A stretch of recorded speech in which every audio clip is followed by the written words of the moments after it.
Oh man, we live, baby. We live. We lit, baby. We lit. Yo, family tree. I'm just testing something out right now. Let me know if you're live in the building with me. I don't know what's going on with the scheduling, but it is what it is. So, anyways, no, let me come in a bit closer. Let's just get this looking and acting right. Oh my God, that's close. Okay, nope, a little bit further back. There you go. There you go. Yeah, family. What's good though? I'm just doing a quick show with you guys, just to see what the family's saying. I apologize. I haven't actually been live. I haven't done any shows for a minute. But I'm here. I'm here. I've been trying my very best to actually respond to a lot of your comments in the comment section and see what you guys are saying. Dark Side actually says, stop speculating on Arabs and talk about mighty Kemet. We subscribe for Kemet. So yeah, I know a lot of you guys on here like may have come for Kemetic information. Some of you guys have come for historical information as well, or religious stuff, whatever the case is. Yeah, we do it all. We do it all. Unfortunately, I don't actually have the time to do everything like we used to do back in the day. So whatever is on my mind, I'm kind of just going with that basically. But if you want comedic stuff, usually we try to separate them to be like, yeah, let's do comedic Wednesdays or something like that. Muslim Mondays, Christian Tuesdays, or something along them lines. I can't remember what we used to do back in the day. And we used to get you guys in on the StreamYard links to come in and have discussions and debates and all that good stuff. Yeah, like, but truth be told, truth be told, I'm just here just to chill with you guys, man. See what you guys are saying. Drop your like comments in the comment section. Let me see what's good. So yeah, we'll get some comedic stuff. Shouts out to man like Mbole. I know they've got something going on in Paris on the 8th of March, I believe. Um, and that should be really, really good. Really, really good. If I have a chance, I definitely want to be in attendance. We've got Shaka Ra over here from the UK that's actually going to be going over there to do their thing. So yeah, like shouts out to the Paris message that tunes into the show as well, the France massive that tunes in. Um, but yeah, like let me see, what's the show called? See, I had this set up from before. Mohammed was a Christian after show discussion. That was like from way before that set up for the last show that we did. So I just kind of reused it. But whatever you guys want to talk about, we're here. We can discuss whatever, whether it's comedic stuff, whether it's the history of Islam and all that good stuff. We can do that as well. I definitely do. Oh, yeah, let me do this because I wanted to test this out. Actually, this is one of my main reasons for coming on here. Let's see if I can do an invite, copy the link, and then share that with um, inside of the YouTube. So hopefully you guys should be able to see that inside of the YouTube. Usually, like every single time we do the show, I'm telling you without fail, we do the shows, and then when it comes for you guys to come on, like everybody just comes in literally whilst the show is finished into the link, and then we're just talking for like a good hour or so. But yeah, I'm not even trying to do that today. I'm just seeing if you guys are around. If so, like jump on in and we can have a conversation. What's been going on though? I've been looking at some speakers corner. What's been going on with I can't remember the guy's name. Let's call him Billy, I think. Let's say Billy. I don't even know what his name is. Bilal to Billy, I believe. Or Billy to Bilal to Billy again. This individual was like, was it's a white guy, young white guy. He was definitely into some like extreme Islamic radical side of things in support of ISIS.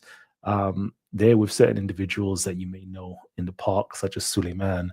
And this is why I say, yeah, like people think that I'm anti-Islam. I'm really not, I couldn't care less what religion you are. I'm here just to bring critical thinking. Like I'm here to bring critical thinking and literacy. The moment that you do that, the moment that you pick up a book that's not propaganda information, and you're able to, what do we call it? Informal logic. Once you're able to utilize logic, full stop, you put down your Dawa books or your propaganda book, and then you pick up a book on history, a book on science, a book on politics, a book on, you know, uh, whatever else, whatever the academic works are. You pick up those books and then it will literally change your mind. It will convert you itself. Like that there, you'll have an internal struggle with inside of yourself. Yeah. And then if you are a person who loves truth and knowledge and wisdom, that there would change you inside out. Yeah. This is why I love big man like JC. He says, uh,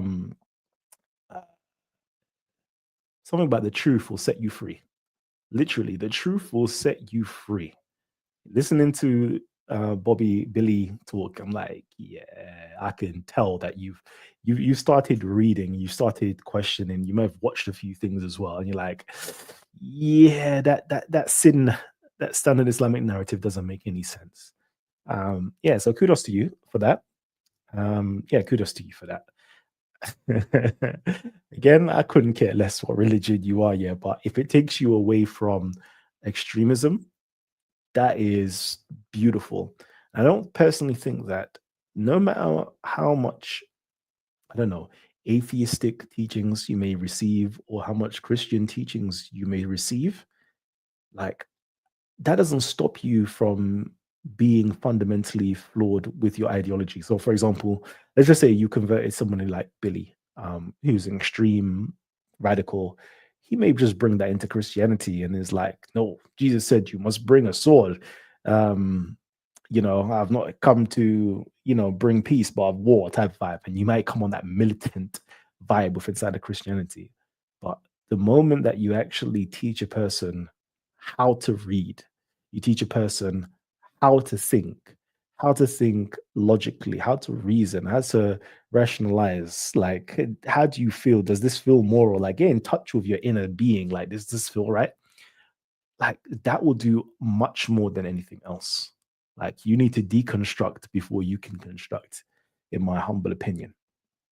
So, yeah, it was beautiful to see that guy has gotten out of that radical form of Islam in support of, madness, and then seeing him now just talking like intellectually, it's like, wow, that's amazing. Yeah, kudos to him. Yeah, what else? What else has been going on though? What else has been going on? Born Eternal Lord of Law says, peace, back at it again in my O'Shea Jackson voice. Yeah, buddy. So yeah, what else? What else has been going on? What's been going on in the community? Let me think. Let me think. Can't remember now. I did have a few things. Oh yeah, somebody here. God is great.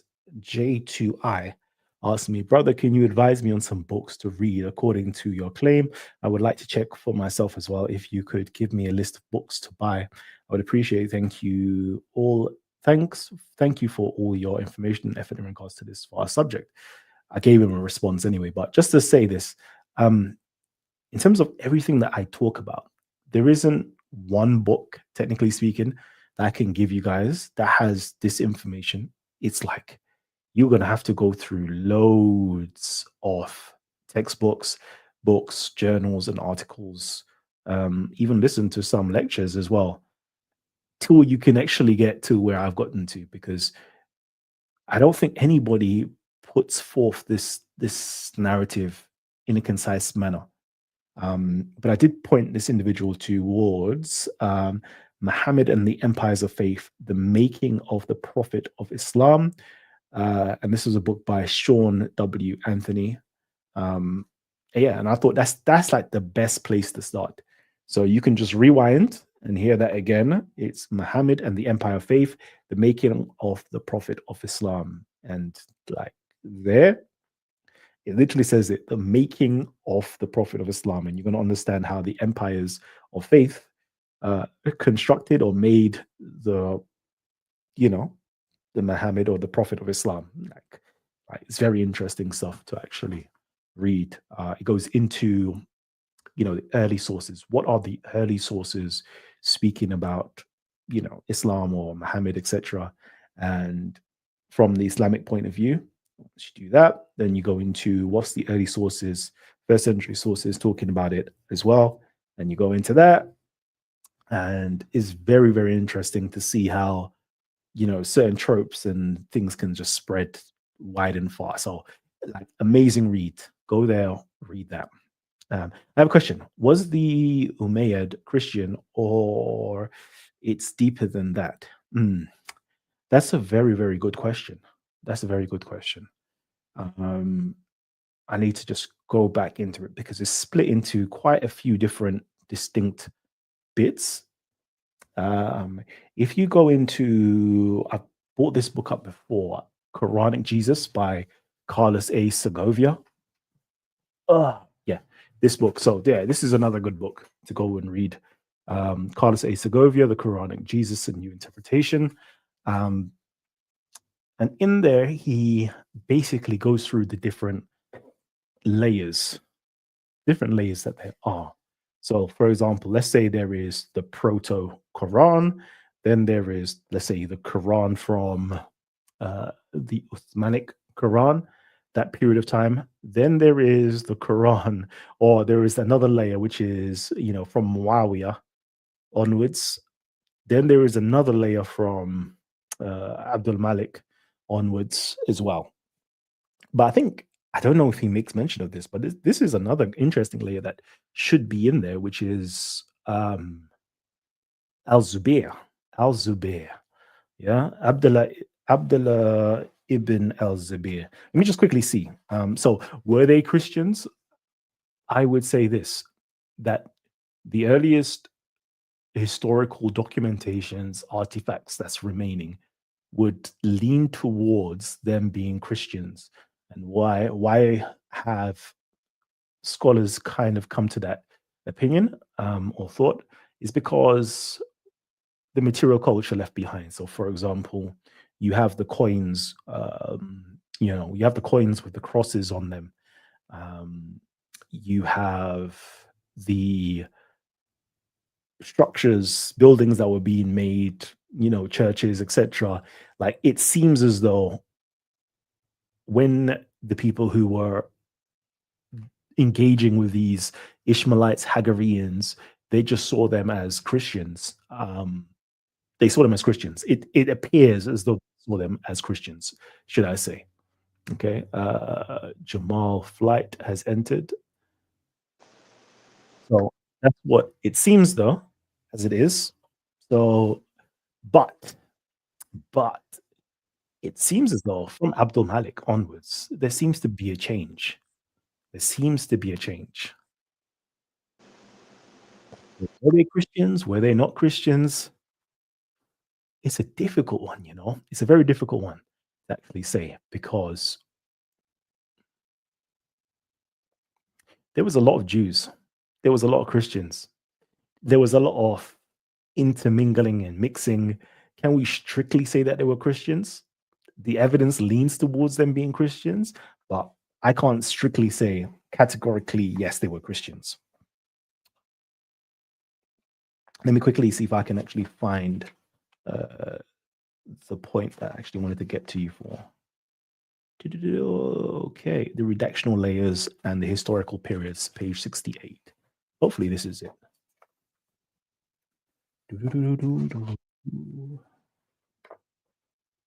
Okay. In my paper, Messianic Controversy Behind the Making of Muhammad as the Last Prophet, which I originally wrote in 2015, I argued that for the existence of Christian formulas, often with anti-Jewish overtones mentioning Jesus, pro-Christian compromise formulas, anti-Christian polemical formulas, etc., etc., etc. I distinguish between an early Mohammedan stage corresponding to the redactional layers of the Christian formula. So, okay, cool. The late Mohammedan or else post-Mohammedan stage, if post-Mohammedan, then possibly pre-Marwanid, okay, and henceforth contemporary with the Arab overtake of the Near East. Why does it have it like that? Anyways, corresponding to that of the pro-Christian formulas, post-Mohammedan, possibly early Marwanid stage corresponding to that of the anti-Christian polemical formulas, and lastly, a post-Mohammedan, either early or late Marwanid stage corresponding to that of the anti-Christian suppressionary formulas. This periodization implied then defining three major periods in the making of Islam as a new religion, and hence simultaneously distinguish between a still basically Christian faith a period of relatively pro-Christian compromise, roughly contemporary with Muawiyah's reign, 661 to 80, and the struggle for a new religious identity promoted by Abdul Malik ibn Marwan and almost fully achieved by his son and successor Al-Walid. Abdul Malik 692 to 705, and his son Walid 705 to 715. Hopefully I can actually bring this up on there for you in a little while, so that therefore you guys can actually see it. And I want you to buy the book as well. So like, just buy the book, and then he's got it broken down for you. So yeah, he basically says it was Christian, but then later on, at the later stages, there were some type of anti-Christian narratives within there, but basically they were still Christians. Hopefully that answers your question. If you want anything more further on that, I will definitely pull up the PDF for you, and then we can go in a bit deeper. Let me just quickly see, what's going on here. I'm going to get to you guys in the panel in a hot second. Oh, man. Shouts out to Medus and Neb Secha Upesh up in the building. Oh, man. I love to see this, brother. Prima Scriptura as well. Cheese. Hey, listen. Where's your young boy? What's it called? Your son. Where's your son? I love it, Prima Scriptura. I love when you come on as well, man. It's always good. Bants and fun, because that would have huge consequences on the history of Europe. Those Saracens, they went into France and Germany and Spain. Kwame says Muhammad was a Babylonian Jew, studied at the Surah Academy, the same place the Talmud was formed. One could argue Waraka ibn Naful. Waraka was Khadija's paternal first cousin and a Christian ascetic who believed in Muhammad's prophecy. Muhammad was a Jewish exarch title for the. I've heard this. Like, I see Mel and Jay Smith bring up this. Muhammad is a Messiah title. I don't. How can I put it? I'm not going to object to Muhammad being a title for the Messiah. Okay, but I want justifications for it. I need evidence for it, because I hear it, but I have yet to see anything brought up on screen to be like, yeah, this is it. So can you show us? Can you show and prove this, please? Muhammad was a Jewish exarch title for the Babylonian Jewish community. Can you please show that to me? Okay, because that would be very, very interesting, because I've been watching a few of those lectures, but I've still not seen anything of like primary source for it. Who was his teacher? His influence in Muhammad's life was so strong after he died. Muhammad was Hadith Saud. He tried suicide. Look at the coins. Yeah. See, with that, what you're talking about, Mr. Morpheus, that's a lot of the sin, the standard. I love it. Whoever coined that was nice. The standard Islamic narrative. You know what? I've coined something else as well. And I wanted to do a nice little presentation on the sin bubble or the sin balloon, a nice red balloon with the word sin on it. And I wanted to present something else, which is called the pins. The pins. And then have the little pins there. Because the pins are very pivotal to popping or bursting that bubble of the sin. Okay? And that is the peripheral Islamic narratives. There are several peripheral Islamic narratives that completely destroys the standard Islamic narrative. But it's still Islamic, like it's still Muslim writers writing about, the origins of Islam, and it's the early sources, but it just completely destroys what later generations simply said, yep, this is what we're going to standardize. This is it. So, for example, let's just do the whole Uthman story. The Uthman story, loads of people have their Qurans, so those are the peripheral. Put it this way, those are the peripheral narratives, the peripheral Islamic narratives. Everybody has their own Quran, right? And then what does Uthman do? He says, yeah, let me standardize everything. Let me just give you one, and everything else, it should be destroyed. And this is going to be the standard Islamic narrative, i.e. the Quran from now onwards. But the peripheral Islamic narrative completely destroys whatever is the standard propaganda that Muslims spit, which is there is only one Quran. It's been preserved. since the time of Muhammad sallallahu alaihi wasallam. And you'd be like, but hold on, wasn't there other Qurans that went against that standard Islamic narrative of the Quran? Hence, they had to get destroyed, burnt, or whatever, or some went into hiding. So clearly, there wasn't this monolithic thing that survived. No, but there was different harufs. And you're like, shut up, man, please. This is where you need to get away from propaganda and actually start reading historical books and start utilizing historical criticism, like those methodologies of source criticism, textual criticisms, etc. Because you'd be like, no, this don't make no sense. Okay, cool. 6-year-old Aisha entered the chat. You man are nasty. Muhammad was not a Christian, bro. Please stop with your foolishness, lies, remixing, and straight up cloud chasing. Like these individuals, like, I don't know. Again, when you have been drinking the standard Islamic narrative for so long, yeah, you come up with this stuff, which I understand because you're used to listening to apologetics. I'm telling you, you're used to listening to, what's it called? Christian Prince, David Wood, and I don't know who else does Christian apologetics and use these type of things. You're used to these individuals, right? And it's cool in that it's like because they're drinking from that standard Islamic narrative and they're going into the hadiths deep. But then there's some of us that, like, we're not religious, so we don't care about all of that nonsense. We care about history. What can you actually prove? And we know none of this stuff can be proven. So it's like that we are talking. It's just a propaganda. You know what I mean? It's just the propaganda. So it's like, and then clout chasing. Like, what are we chasing? Like, what is there to chase? Like, how does this, speaking on Islam doesn't make you famous. Well, for me anyway, it doesn't make me famous. Like, my videos get demonetized when I talk about these topics and I don't even get that much views anyway. So, like, it's just something that I'm interested. This is why we're discussing it, man. God damn. And him being a Christian, fine. I don't care. Again, yeah, this is what I mean. Like, nobody reads the history of Arabia. And if you read the history of Arabia, you would understand that it was a Christian country. It was a Christian state. What do I mean by that? Mecca was a Christian state. It was conquered by Abraha, a Christian. The whole year of the elephant. Let's just go there, even though it's BS, by the way. But let's just jump into the standard Islamic narrative. The year of the elephant. Abraha came in and marched into the whole of Arabia and spread his religion of Christianity, knocking down the pagan temples and rebuilding churches or building churches.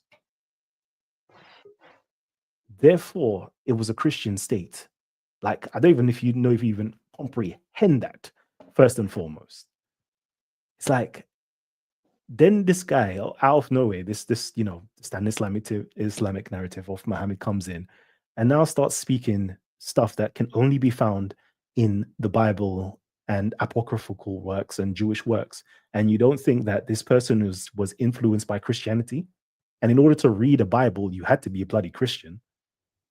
Like, it doesn't make any sense otherwise. Like, but anyways, that's the story for another day. I'm not even gonna sink to that. Anyways, let's go. You guys who are here right now, Kwame, I see you typing, but I've been monologuing for too long, and I know some of these guys would like to talk. So yeah, can I time out real quick? Who's that? Who's that speaking? Introduce yourself. Jamel Flight. Jamel Flight. Go ahead, King. Yeah, man. I would have to say, I know, even though your topic is a really good and important topic to talk about, I think I see kind of both sides in this of why Muslims say they're not Christians, and I see your side of why they would say Muhammad is a Christian. And I think, for me, I see the point on both sides.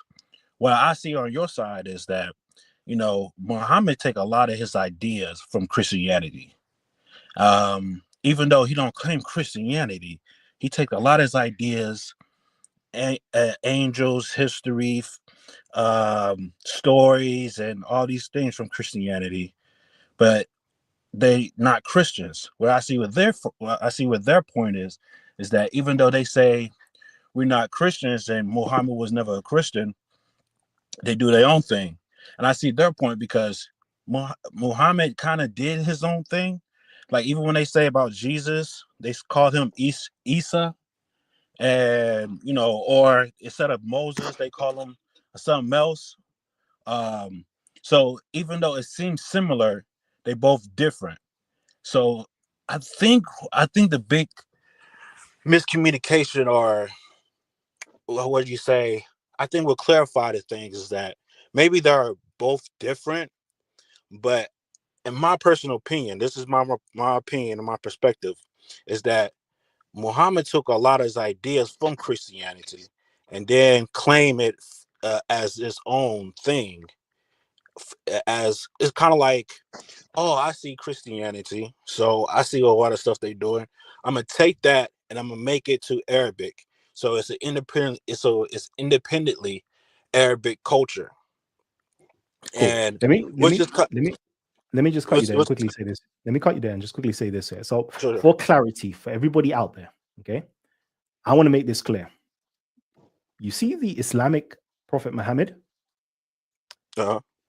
Kalam, I don't believe, I don't even know, I don't even believe, I know that individual never existed, full stop. That's number one. Yeah. So that's number one. That individual was an invention and fabrication of later historiographical and hagiographical writers. Okay. Number two. Number three, that character was, how can I put it, invented using source material from an earlier individual called Prophet Muhammad, who was a Christian, full stop. Okay. So I just want to just get that out of the way. And I'm Okay. saying simply, and if we're even just talking about the Islamic narrative of the fabricated, made up Prophet Muhammad, even in their narratives, it's quite clear that this person came from a Christian background anyway, if you understood history. But that person is an invention, full stop. You will never find that Muhammad in history, full stop. Nobody in academia would ever say that, yep, we found the historical Muhammad. That one, no, that one don't exist, full stop. Just to put it out there. But go ahead, King. I know this sounds wild to a lot of people, but yeah. Hi, can I get in? Yeah.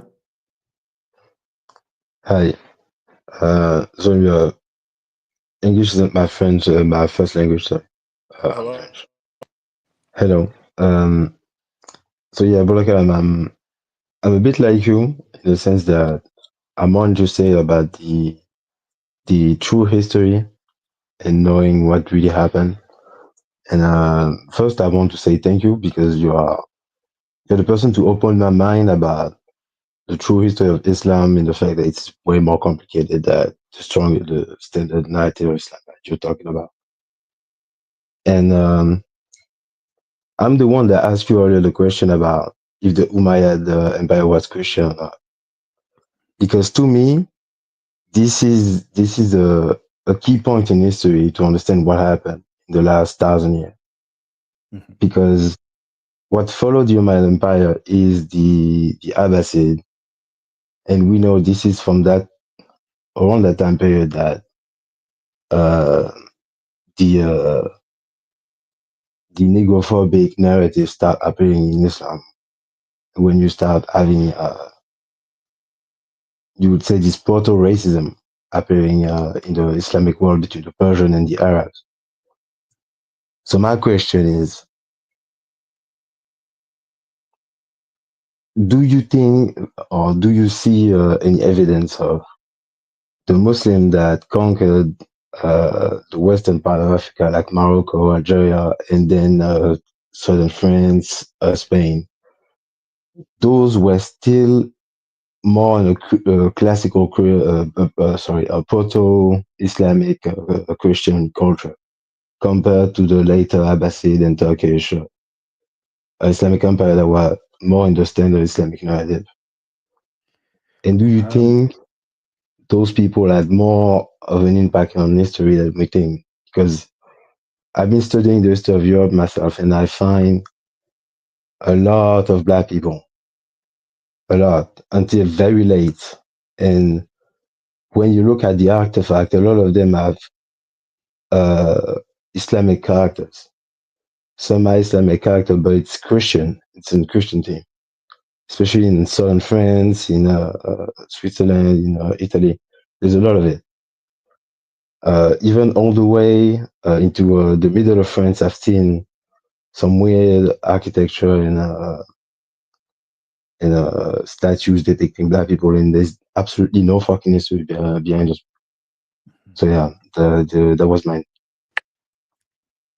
Yeah, I would say that that form of Islam that spread into Central West Africa, even North Africa, the Moors, etc., was definitely a different form of Islam that you can find in Arabia proper, in the Levant region, in Iraq, etc., because there was an influence by a lot of that Eastern thinking. But I would Yeah, I've seen definitely say Agalis, that, I know our Islam is very different from yeah, the other. yeah. I would definitely say it is a form of Islam, but it's a much more tolerant form of Islam. Where if you see like West Africans, you will see like West Africans that haven't been influenced by this new age Salafi movement, right? Those that haven't been influenced, you will see like Christians and Muslims, they get on nicely. Half the family is Yeah, Christians, yeah, half the family is Muslim.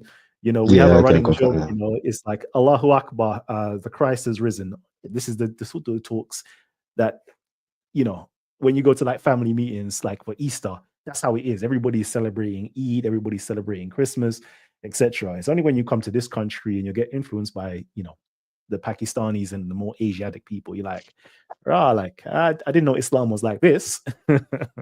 So Yeah, yeah, in Senegal, they celebrate Christmas together and all kind of religious celebration together. There's literally no religious tension ever. yes, 100%, completely. As I said, completely. West African, you know, Islam was completely different compared to the Eastern version. Easy Bands, what are you saying to me? Let me get your mic open. You talking to me? No, it's looking to Easy Bands, but he's not opening his mic. What's popping, brother? Was good. What's good, King? It's been a minute, fam. Good to see you, man. I know. We was going at it in the comments. Well, not going at it, but we had a nice little back and forth in the comment section, man. What's good? Word. Yo, I'm just, glad to see you back. I enjoy these little topics and stuff like that. I was looking forward to coming on and just, getting the temperature of the room and, contributing my little 2 cents. Yeah. Nice. Yeah. Let me think. Can I show any books? What books would I want to show anyway? It's always good to start off with something. You know what? Yeah, this was something that I actually wanted to do a show on. Let me do this actually. Let me see if I can show my screen. And then we can just discuss these things. Cool. Yo, can I just say something right quick about Abraha? You said Abraham, right? Abraham, he took over Arabia, right? Yeah. Okay. So one thing that's I find interesting that, maybe we could touch on after you show me the stuff is whether I would recognize Abraham as a Christian. But all right, go ahead. Yeah. Right. Why are we not? Let's see if we can get.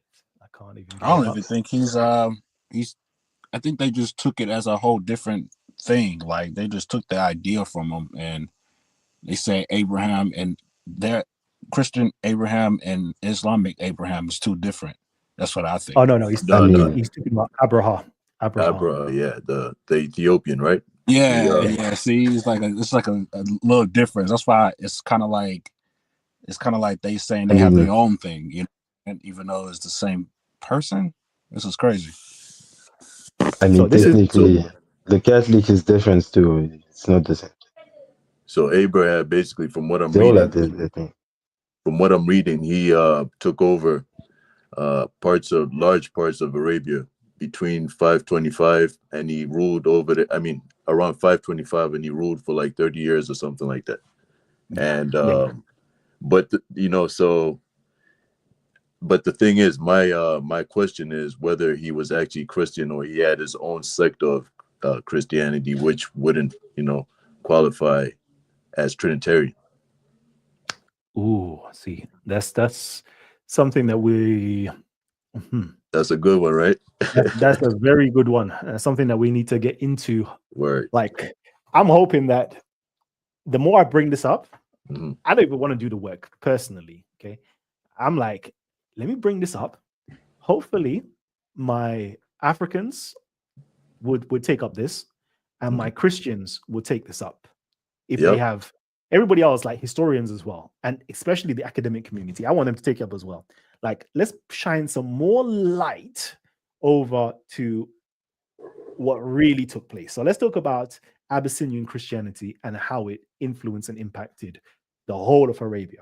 Let's just shine some light on that, and then you'll find some very interesting things. And somebody else will bring out the works and write books on these things, because I ain't got time to be doing this. I'm just doing this I'm an armchair historian, man. I just got, Bro, it's I really ain't got time for that. Like, I'm not being funded, If I was being funded, then maybe I'll get a team. We can go out there and have fun. But like, I'm not being funded, so don't expect anything much from me. Let me just bring it out to you guys, and hopefully you guys would pressure the actual academics. So pressure, people like, Saeed Gabriel Reynolds, pressurize, what's his name? All these great, anyways, all the scholars here, pressurize them to really talk about Abraha, really talk about his Prophet Muhammad, and really go into that.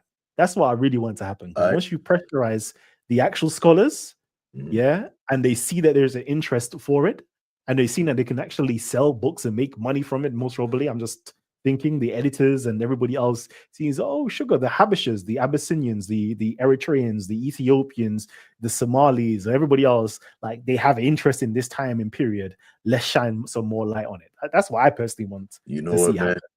You know what?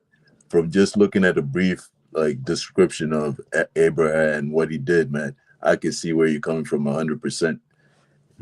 Looking at him, like, just reading up, it looks like he's the prototype that they fashioned Muhammad behind. Yep. And it's crazy because this guy's Ethiopian, right? Yep. Yep, a black man. Yeah. It's phenomenal stuff. So this is some pins. So this is something I'm going to bring up here, because everybody hears about sin, which is a standard Islamic narrative. I'm going to give you guys the peripheral Islamic narrative. A lot of people are talking about history or the historicity of Muhammad. And I'm like, the historicity of Muhammad, you're still getting it from the sin narrative. But if you was to look at the peripheral narratives, i.e., what else were they saying? Did everybody say that Muhammad was born in the year of the elephant? Yes or no? And then we'll read, the Prophet was born 10 years after the elephant, 23 years after the elephant, 15 years before the elephant, 15 years after the elephant, a month after the day of the elephant. Al-Kalbi, 23 years after the day of the elephant, 40 years, others 30 or 50 or 70 years after the elephant. So now the question is, just by reading that alone, Oh, sorry, let me just skip to some of the other bits. 15 years before the elephant, and I'm pretty sure there is a 30 years before the elephant as well. Yeah. And some say that, 30 years before the elephant. Out of all of that, there is 100 years discrepancy. There is an event called the Year of the Elephant.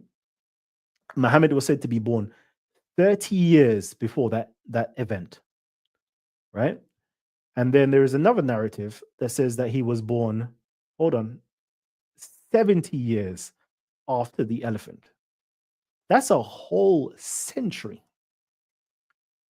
So when I see Muslims and scholars and everybody's utilizing the standard Islamic narrative to say, Muhammad was born, in the year 570 and blah, blah, blah. It's like, hold on. There's 100 years discrepancy. Why have you only said it's the year 570? When the actual scholars and the accounts give you several different dates. And then fantastically, this is why I said the peripheral Islamic narratives will poke holes in the standard Islamic narrative, right? Because they want to give you yes, we have the one story, the one narrative. No. There are many narratives. Okay. Then we'll go into the year of the elephant. Thankfully, now maybe it wasn't available to them, 50, 100, 2,000, 100, 400 years ago. Technically it was, but now in the scholarly community, we actually have Abraha's monuments with his inscriptions.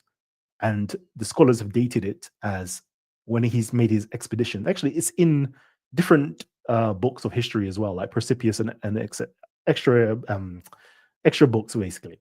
It will tell you it's between the years either 547 or 552.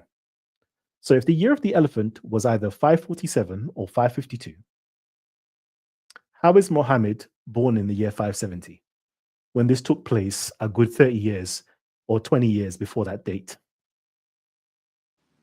That's another question. It's a You lot. see it? Simple Yeah. as that. And this is why I always say to everybody, if you're looking for Muhammad, don't look for him in the 7th century. Look for him in the 6th century. Because look, let's say the year of the elephant was in 547. Yeah. And then let's utilize this account. And he was born 30 years before the elephant. That means he was born in the year, 517 or 522, which is contemporary with Abraha. Like, these are the other narratives that nobody else is bringing up. So while you're searching for Muhammad in the 7th century, I personally found a Muhammad that's in the 6th century. Hey, that you know fits why? in with this. And you know why they do that? It's because they don't want to be classified as the mark of the beast. Because like they said that the mark of the beast would be born in 666. So they try to say, oh, Muhammad was born in the 500s, or he was born in the 700s, instead of saying he was born in the 600s, to avoid that confrontation about he being a mark of the beast. I don't even know if that would have even been a thing.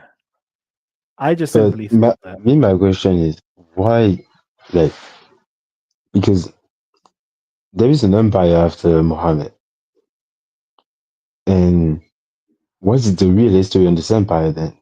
That's the biggest impact on history to me, because changing the date of Muhammad changed the date of the Umayyad. That was a big problem to me. I think that the problem is that we're focusing too much on these empires that came after the standard Islamic narrative. What about the empire? What about the empire? How long after? This is why I say this, right? For example, this is when you read the actual inscriptions, right? You find that you have an actual empire. You have the Aksumite Empire, which Abraha was, a joint emperor as well. Technically speaking, he was a king, but he was kind of like a joint emperor or viceroy. Now, like, that's the real empire that we need to get back to before we even project ourselves 100 years into the future. Because when we look at the titles for these leaders of these empires, they're called what? Do you know their titles? Kings of these leaders? Kings of Kings. No. I'm talking about the Islamic Empire. Islamic Oh, Empire. What, the Muhammad, right? Yeah, after Muhammad, what were the Rashidun and Muawiyah and all these other individuals called? Oh, is it the not the Caliph? Yep, they were called, but before they were even called the Caliph, what were they called? Amirs. Emir. Yeah. So these are just commanders. Then you have something called a Caliph, which really is a governor. So you have commanders and you have governors. Commander is really telling you that they're the general. They're like, that's a military position. Yeah, you're a commander of the faithful. When you're a Caliph, you're a governor. But you know what's above all these things? What's above a governor? And what's above a commander? A prophet. Nope. Prophet is not even in that. That's spiritual. We're talking about on the actual physical material, the state. In a state, what is above a commander? What is above A governor. A king? Just look at just there you go. I was gonna say, like in the UK, the highest form is the king. Then you have the generals and stuff. Then you have, you know, the governors or the prime ministers. In America, you have the president, who is what's it called? The executive. What do they call him? That's the executive branch. Cool. So then why is nobody asking the question? We have caliphates and we have amirs. So who's the king over these individuals? That's the question. Because none of them are claiming to be the king. None of them are claiming to be an emperor. But they have control of these vast lands, supposedly. But who's their king? So you're talking about the people that the movement that followed Muhammad, right? Mm-hmm. Well, you know, I probably look at it like, you know, the period that followed. What's his name? Alexander the Great. So when he met his demise, basically the empire divided into like 4 separate regions ruled by 4 different rulers. So I think that's what happened in that situation. But at the same time, I'm not defending, you know, that Muhammad actually existed, right? Mm-hmm. So I'm just saying that's a possible. So see, my thing scenario. is that why don't we go back to But the empire? To the empire before, i.e., I think it was just a Ethiopian. bunch of governors. Like a But bunch of governors and I want the to go back Shia, to the Ethiopian empire. Okay, let me make that but make the more sense. Shia, Let me make that make more sense. Let's see if I have something here. Okay, cool. Hopefully this has it.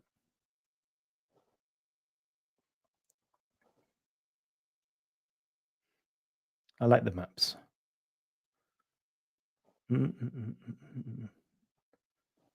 Does it say it here? Okay. What I want to find is the map of Abraha's rule. Yeah. So Arabia and Ethiopia in the time of the kingdom of Himyar, map drawn by African kingdom, which Aryan sources called Abyssinia, while Himyar was just. So not to be funny, but what timeline was that? Because I know it's before Ethiopia. If it says Aksum, yeah. So I'm guessing about what 14th century. Oh no, this is way that's before. Like, this is either the 5th or the 6th. This is either the 5th or the 6th century that they're talking. Yeah, Okay, around 500. So this is 500, right? But I wanted to so find then the you're map. telling me that the Shia and Sunni split is over the throne. Then it's not religious. See that's there, yeah. So you have the later. No, you're talks blowing my of- mind now. Then now we have a problem. Yeah, you have the later talks of 300 years later. Now it's religious, but when you go back to the coins and when you go back to what we have there, we don't have that Sunni Shia. That Sunni Shia stuff didn't even exist during that time period. Yeah, but But that's again, we have to start reading. For me, I'm saying these things, right? bloodline. I'm saying these things, but until you start reading the actual academic works, like it may not make any sense to you. And I'll No, tell it you a makes good sense to me, but because I know a good amount of this, but my where I have a problem is the transition between the official narrative and the pre-Islamic Ethiopian narrative, because there's an empire in the middle, and this empire is different after the Abbasid. It's not that's why I'm struggling. You know what I think? I think that And the entire narrative is different. Like everything is different after the Abbasid. Like I don't think they took their history before Islam. Like I don't think they really took a consideration of actually documenting their history before Islam. I think before then was just like polytheistic, animalistic type of religion or idol worshiping during those times, and they didn't really document their history. I don't even think so. Like, because we do have the documentations, and no, we do have before that they were primarily Jewish. they were Jewish. Jews and Christians. Oh, I They was were, talking about they before were Christianity. yeah, before Christianity, they were Jewish. Yeah, they were Jews. Before Christianity entered into Arabia, they were primarily Jewish. The Himyar tribes To were these days, there's a primarily, lot of Yemenite Jews. Yeah, I'm let me talking about quickly, even before Jewish, because like oh, yeah. even They were they would be classified as pagans or polytheists. yeah, and I think that's why Yeah. they turned to Jewish, because I think they realized what they was believing was wrong, so they went to Jewish, but they wanted to have their own identity. You know what I'm saying? Mhm. Let me see this. It is noteworthy curious to know And that Aksumite royal oh, inscriptions of the 6th century discovered in Ethiopia are written in a Himyarite alphabet, whereas those of Arabia use the Ge'ez syllables. So just saying here that King of Saba, do Redan, Yamana, blah, blah, blah. Okay, cool. Because I wanted to find where it basically shows you how far that Abraha ruled. So Abraha, so the Aksumite kingdom, obviously is from here. They ruled Nobatia, they ruled Alodia, they ruled Makoria, etc. But They then rule Abraha, Makwe? Makoria. Really? That's in Sudan. No? Hmm? Isn't Show you. Makwe in Sudan? Yeah, it is. Yeah, it is. So right here, you should see it. So I do didn't they know have that. it That's here? crazy. Yeah. So you have the Beja region, you have Nobatia, which is here. Then you have, it should be here anyway, Makoria is roughly around here, Alodia as well. But it's not showing you on this map. And then, of course, when Abraha came, he ruled from all the way from Himyar, all the way to Oman, all the way up here into Iraq, and a little bit That's crazy. of this territory here, which is like the Roman territories, right? And this is in the inscriptions, that this is what's left behind. He ruled all of this area. And it's like, it's there in history, but nobody is talking about it. And then in Because they history, don't. it tells you that he wanted to spread his religion, which is his form of religion, which is Christianity. That was, how can I put it? It was like a cooperative religion that brings everybody in. That was his plan. Could I ask you a question? So, like, are you saying that Abraham was born in Himyar and then ruled all of Arabia, and he was spreading Christianity? Yep. That's what they It said believe. that he was. No, not Abraham. Abraha. Abraha. Abraham. Oh, Abraha. It's like their own Abraham, right? No. No, it's a king. It's a king. Oh, he's a king. Okay. Yeah. Let's see if I can bring up a Google or something like that. Let me see if I could just give me a hot second. But does that mean the Ethiopian destroyed the Roman Empire? They were quite friendly. They were on good terms. Then who destroyed the Roman Empire? That's my question. Mm-hmm. Let's see. Who did this? Share screen. Share. Okay. Real quickly, let's just quickly. This is the individual that we're talking about here. You just Google him, Abraha, right here. Died then, presumably, blah, blah, blah. 6th century Himyarite king installed by Caleb. That's King Caleb right there. So if you did wanted to find it, here it goes. With Rahman, the inscription offered his own son. With Rahman, mighty and his Messiah, King Abraha, king of Saba, king of Thuredan, king of Hadramat, and of the Yamanat and the Yemen, and of the Arabs in the upper country and the coast, inscribed this text when he raided Ma'ad for the 4th time in the month of blah, blah, blah. Yeah.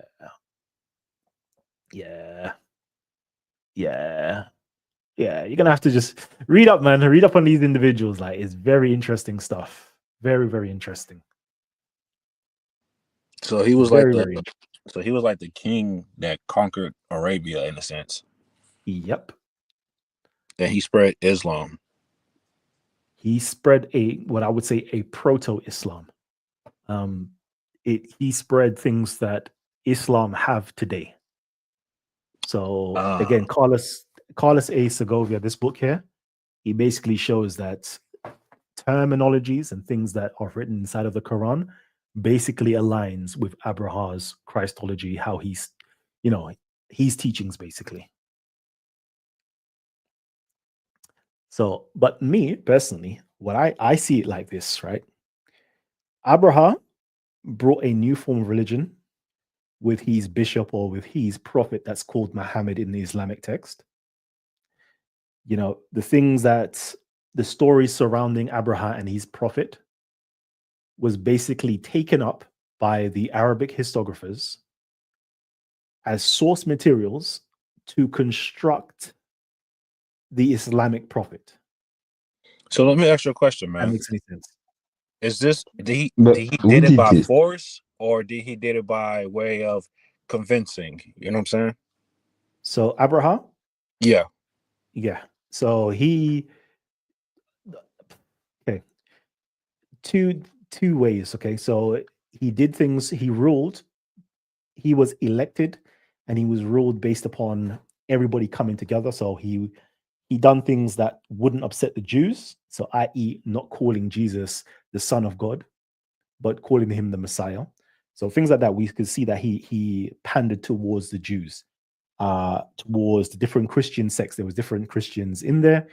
He made like a cooperative rule that everybody was kind of nice together. Even the Persians that he was ruling under, everybody was just nice together. But there were times where people did revolt, and then he had to enforce his laws and his rule, basically. So I would say both. But who changed the narrative? Who changed the narrative? The narrative. The question is, it's not even who changed the narrative, because if you go into the peripheral Islamic narratives, it's there. So, for example, you will see Abraha highly So praised. the question is when then? Yeah, you will see Abraha highly praised with inside of the as Islamic records. But then you'll see other places where Abraha is like, no, like cursed be him, like kind of like, he tried to attack Mecca and did it, and you can see that there is like an opposing No, voice going on in I'm the not tradition. talking about Abraham. I'm talking about when Muhammad became the source of the new religion, that Islam, when it stopped being just an offshoot of Christianity. Who did this? And this is my question: is who and when? So, Okay, so they did it. That is a very good question. So the first time we can that's the $1 million literally, question. Yeah, because it sounds like literally, that he switched some stuff up, even though he was Mohammedan or he was Islamic. You know what I'm saying? So that would kind of like contradict what a lot of Islam people say, that this is the book and it never was changed, and this is the same throughout generations. And come to find out that King Abraha kind of like sweetened the religion up to fit with Jewish traditions. so yeah, there's so let me go to Koifada first, in terms of the changing. So we can When? see Yeah, we can see the literary change took place with inside of Ibn Ishaq's Syro literature. We can see from then onwards, we see that narrative there. But we also see there is other narratives within inside of Ibn Ishaq's work as well. So from then, it became the popular viewpoint. So therefore, it became like a standard Islamic narrative from that point onwards. But if we look at the earlier traditions, so there are traditions that Ibn Ishaq kind of like pulled from to it's create a in paradigm. what century, please? So Ibn Ishaq is 765. Let me just double check that quickly. Okay. Let's quickly just check that. Ibn Ishaq. Ibn Ishaq died in the 8th century. Let's see, where are we? 767. Okay, thank you. 767. Okay. But we have his work from Ibn Hisham, which is in the 9th century, technically speaking. So even though it's his Okay, I work, see. it's also in the, so we don't even know that it could not even have been Ibn Ishaq that Yeah, it's a gave classical you the narrative. It Roman could have been text Ibn Ishaq. type situation. Second. Yeah, I see what. Yeah. No, I'm saying we have a Greek text situation where we don't have the source and have references only. Yeah. Okay. But he definitely does, how can I put it, collect and still give us the different narratives. So, for example, let me give you this. You'll find in other works, and they're quoting Ibn Ishaq, they talk about, there were other people called Muhammad in the hopes of being a prophet. And they give 5 names of these individuals that were called Muhammad prior to the Islamic Muhammad. And us as historians, us as people, would have to understand what is going on here. How come there are different narratives? So this is the peripheral narratives. So you will see that most of these individuals come from the Southern Arabian tribes. So the names are Southern Arabian, basically, or the tribes that these stories come from. So it seems though that the Southern Arabians have a narrative of a Muhammad going on that's completely different to the North Arabian Qurayshi Muhammad that we all know about. So it's either there were 5 or 6 different Muhammads that lived, or it's either, another way of looking at it is, there are different groups of people that are telling the same story of this one Muhammad, but they belong to the southern tribes, and they're claiming Muhammad as their own. And in there, they tell you that this Muhammad was a Christian bishop. Another narrative is this Muhammad was underneath Abraha, and propagated the religion of Abraha, the Christian religion. So it's like, hold on. It's either there's 5 different Muhammads or 6 different Muhammads, or there is this other story that's being told, but it's being suppressed, or it's not given the light of day. And we're not knowing that there were. So like everybody want to be a Muhammad, and then they all tell their own different side of stories caught in lies. They're all telling different side of the story. So for example, you have different groups of people within inside of the Standard Islamic narrative claiming Muhammad as their own.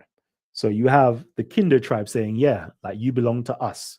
Then you've got the Banu Najjar tribe saying, yeah, your maternal mother came from us, so therefore, you're part of us. So, for example, if they tell the story, they're not going to call him a Qurayshi. They're going to say Muhammad ibn Najari, i.e., he's a son of the Najarites, or Muhammad ibn Kindai, he's the son of the Kinders, basically. So you got everybody telling their side of the story of their Muhammad, or their relationship with Muhammad. And then the historiographers are collecting these different traditions. All they're doing is collecting these different traditions, trying to make sense of it, create them into a narrative, and give them a chronology. And what they've decided to do, as far as I can see, is simply say, you know what? We can't make sense of this because, these diverse thoughts. We're going to simply say that these different narratives come from a time prior to this particular Qurayshi Muhammad, because the Qurayshi tribe is the one that's in power right now. So we're going to tell that narrative than the other narrative. Yeah, because they all lying. Exactly. You can easily tell, like, hey, they are lying, And I think you're going to get that a lot throughout this. And you will see it. And when you start reading it, you will see like, oh, sugar. If I bring up some stuff and then we show you even the Qurayshi tribe, yeah, that was a new find I found about 4 months ago, 3-4 months ago.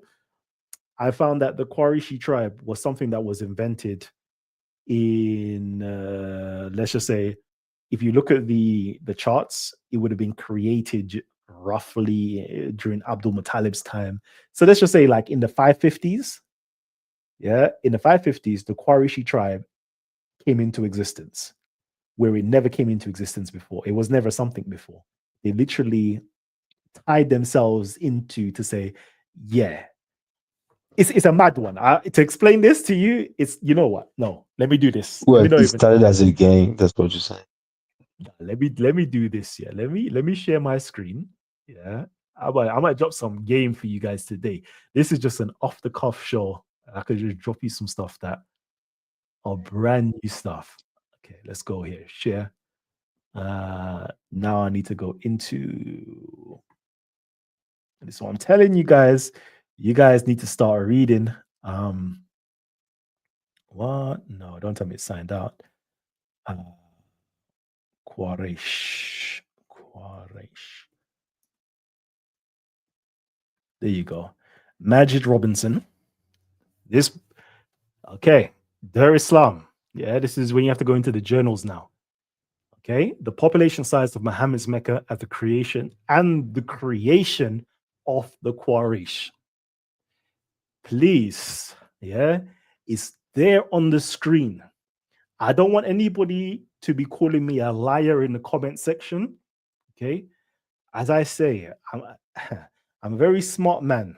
Yeah, but I'm too dumb to be creating fantastic lies. My imagination doesn't go that far. It's just far much easier for me to just read these journals, these articles, these books that's written by academias and present them to you. It's just easier that way. And I'm giving you the source. So please don't tell me, Kalam, you're a liar. I'm not lying. It's not my information. I'm not saying it, by the way. Okay. So let's just quickly see. Registration size. So they do the population size. They do all these different things. No, I don't have it. Where is it? Sorry. I wanted to, I usually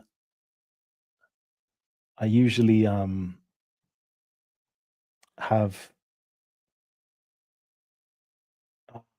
1 second. I just wanted to make it easier because usually I have all the highlighted stuff. I don't have the highlighted stuff, but in there, let's see if we can just quickly find it anyway, because I had it all highlighted before. Okay, quickly. The idea of a small group of people having a huge amount of power is not in itself a difficult one to conceptualize. It is the very definition of an elite. After the Islamic conquest, the Quraysh were indeed a tiny minority ruling millions of subjects, and it's clear when reading the traditional historiography that the post-Islamic status of the Quraysh as an indisputably noble tribe of elites with transcontinental importance was routinely projected into their pre-Islamic past. Okay, cool. It goes in. Hey, not to be funny, but the Quraysh, is that Western Arabia? Quraysh, yeah, that's found in Western Arabia. Okay, Hijaz. Okay, may I argue that the status of Quraysh was linked to the retreat. We do not have some anti-corroboration here. The invasion of Abraha is mentioned. 6th century, while this tribe settled in an inhospitable region, was notoriously small in numbers and lived in poverty. Robin also points out that the traditional Arabic historical sources claims it was following this invasion that the tribes established its trade fair at Okaz and the Hims cult, which possibly indicates the boost to their status gained through the Mecca. Okay, cool. Maybe this is it here. I don't know. Usually I have it all highlighted, so it's all long trying to find it now. But the problems with the Abraha theory. The first is that it does not explain Quraysh supremacy prior to the mid-6th century. According to the traditional narrative, the tribe has been settled at Mecca for at least 2 generations by this point. Another is that there is no external evidence that the Quraysh had much to do with the retreat of the Ethiopians. Although the South Arabian epigraphy names Arab tribes and mentions Yathrib in connection to the invasions, it does not make any reference to Mecca or the Quraysh. Not only this, but anthropological study and historical sources themselves emphasize that Arabian peoples are as fluid in their beliefs and loyalties as anyone else when living a life free of institutional authority. A more convincing resolution to the problem is found in our genealogical records.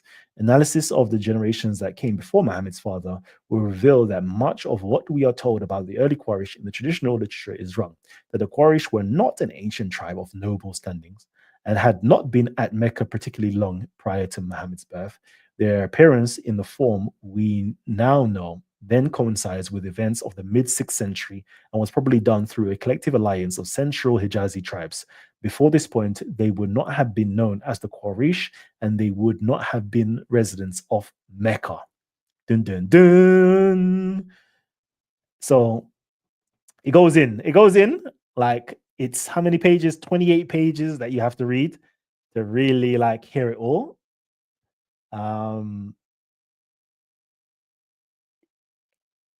Yeah. Let me see. Okay,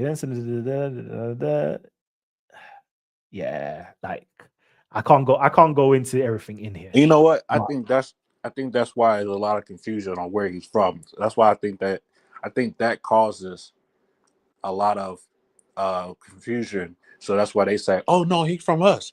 Oh no, he's from us. Oh no, he's from us." Because even though he's from there, they don't know where his family is from. You know what I'm saying? yeah, I don't think. Okay, personally, I think Mecca, just like Quraysh, are inventions created from reading the Quran. So Quran says things like Quraysh. It says things like these are words that they don't know how to explain. So because they don't know how to explain, they now say, okay, yep, Quraysh is there. So therefore, Muhammad is from. There is nothing linked But to let who's you know. they? If you read the Quran that Quraysh is a tribe that is to do with Muhammad in Mecca. Nothing is there like that. But they create a whole narrative around that. Just like Mecca, if you read it with inside of its context and you read it by utilizing the actual Arabic language, it's nothing to do with a place, full stop. It's a place inside of your heart. If there's only one mention of Mecca inside of the Quran, full stop. So there you go. There's another word that they don't know what it means. So therefore, we're going to create a whole story and a narrative around it. And now it means it's a place that Muhammad was born. When you learn it, But like I'm telling you, you have to who's read they? so many articles here to Hold understand. on now. Who's they, Cam? Who's they? Hmm? Who's they? Who's Who these reinterpreted the Quran? these are they're called the exegesis and storytellers.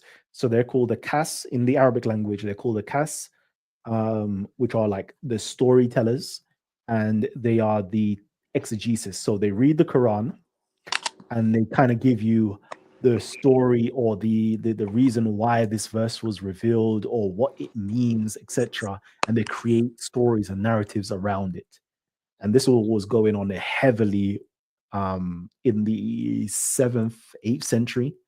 They've got the Quran, now they need to make stories to explain the Quran. And that's what they did. But They invented that this. seemed like They that invented seemed the like stories that's about Muhammad. They invented the stories about Mecca. They invented all of this stuff. All of it is a great invention. So when I hear people talking, I'm like, yeah, clearly, because you just like when you start reading, I'm telling you, please, like, if but there's one thing Kalam. I can do, like, please, all of you, just start picking up, yeah, these academic papers on any topic to do with Islam. It has to be academic. Don't go for the Dawa propaganda stuff. Go to the academic papers. Once you start reading that, it will flip a switch and you'll be like, oh man, this is a whole bunch of like make believe mythology. But like I knew there was a problem with the narrative, but my question is, what is the empire behind Islam? Because Islam is different from Christianity and Judaism. Mhm. Is that with Islam, there is before Islam, there's the Roman Empire and the Persian Empire doing their thing. And after Islam, there's just the Islamic Empire for like 1,000 years. And my question is, what is this empire? Who created this empire? How did it happen? Because it's so tied with the religion. Did they Yeah, create the religion after the empire, or the empire got taken over later, and the narrative was changed? yeah. Because So from my research, I think it's the Abbasid that changed the narrative. But from what so you're saying, it seems like it was before that. It was during the yeah, Umayyad period. before that. It's even before the Umayyad period as well. So I think the first person that kind of brought up, if you go in, actually, even when you go into the Islamic records and you go into the historic records, for example, you see that there is a figure called Abdullah ibn al-Zubair. He is really the foundation. Abdullah ibn Zubair, Ibn al-Zubair. Let me actually see if I can go to the Google and share my page with this. Give me a second. Present. Stop screen. Share screen. Okay, let's do that. Ibn Zubair. Okay, this is the person here. This is where, as far as I can see, where a lot of these stories start from. Okay, so he's supposed to be the son of Al-Zubair ibn al-Awam and Asma bint Abi Bakr, and the grandson of the first caliph Abu Bakr. Ibn al-Zubair belonged to the Quraysh, the leading tribe of the nascent Muslim community, and was the first child born to the Muhajiruns, Islam's earliest converts. Cool. Now, him and Abdul Malik were beefing one another. Okay. He was the first one to have, it says, I'm not too sure. I need to verify this though. I was reading it today. He was the first one to have like the coins printed with the word MHMD, Muhammad, whatever the case is. He was the caliphate. He was known as the Amir al-Mu'minin, and he ruled like a vast area as well. But then there was a madness that happened between him and Abdul Malik, and there was a somewhat of a, I don't know, like a co-regency, like the two caliphates.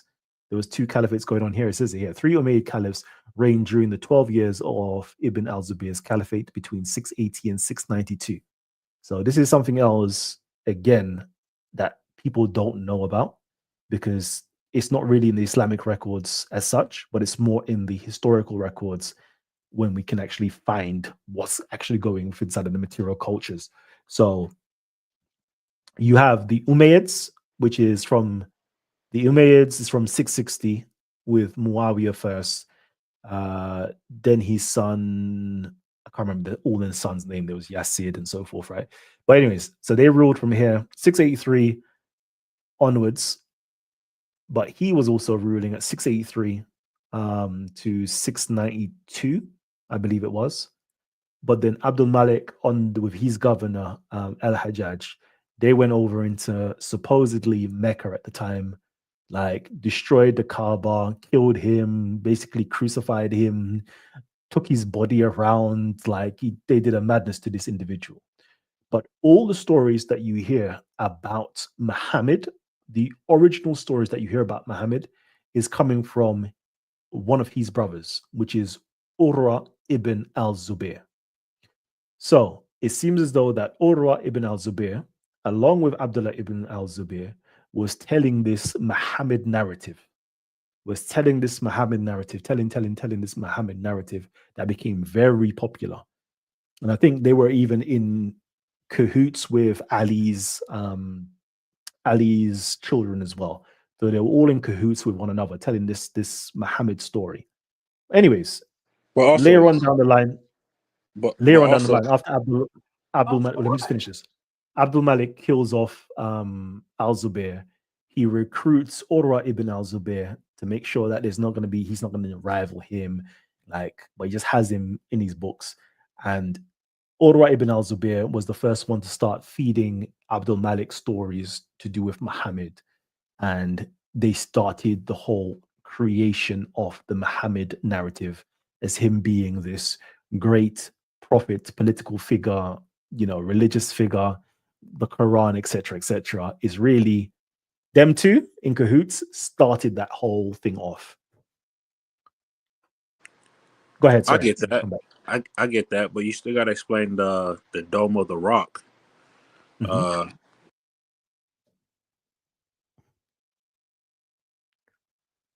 Yep, the Dome of the Rock.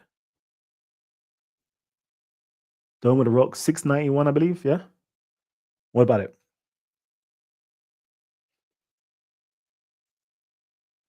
Is it me? Are you guys there? Is it me? No. Yeah, I can hear you. Cool. I think I was waiting for my man to say what he was going to say. But yeah, let me just quickly go through some of these comment sections, and then I'm going to get back to you, Easy Bands. See, how is this just lie? Okay, let's just see. Clark Kent says, how is this man allowed to just lie and remix as if we don't have the Quran to read for ourselves? The Quran doesn't say none of these things. He said in this, really thinking we are. Okay, let's see. Bro, the Quran already gave up the goods. Muhammad worshipped idols, married a 6-year-old, and just made up verses to excuse and allow him to marry whom he wanted and kill whom he wanted. I don't know, man. I don't know. Is that what the Quran says? I don't think. Again, this is how I know you're talking. The Quran already gave up the goods. So that's the statement. Cool. What are the goods he gave up? Muhammad worshiped idols. Okay, so does the Quran say Muhammad worshiped idols? No, the Quran doesn't say that. You have something called the satanic verses that was supposedly in the Quran, but it's not part of the Quran. So you can't say the Quran already gave up the goods because that's not there. So that's part of the Hadith literature or the Sirah literature. So that's not correct what you're saying. Then you says that he married a 6-year-old. That's not in the Quran. Again, that's in the Hadith literatures. So like, I can't take you seriously. Like, let's just read one more of your comments. It says here, let's see what else he's got here. I hate when the intellectuals try to lie and use intellect to remix as if we are stupid. Bro, give it up. The Quran has the truth about what Islam and Muhammad is. You're not fooling anyone. Okay. What narratives? The Quran already told us that it is and who Muhammad is. Why is this man trying? Like, seriously, where did he get the goal and audacity? I don't know. Why are you so butthurt, my guy? Clearly, you're not a Muslim. Some people don't like bro, because you're Clearly, like, you're not a Muslim. Like, so why are you hurt about, like, why are you trying to? You're not even trying to defend Muhammad, but I don't even know what you're doing at this point. Like, why? Anyways, cool. Go ahead, guys. Talk to me. yeah. So I just wanted to touch on Abraham himself, right? His Christology and stuff like that. So from what I'm reading, he left inscriptions basically acknowledging, before his time, they used to acknowledge the Father, the Son, and the Holy Spirit.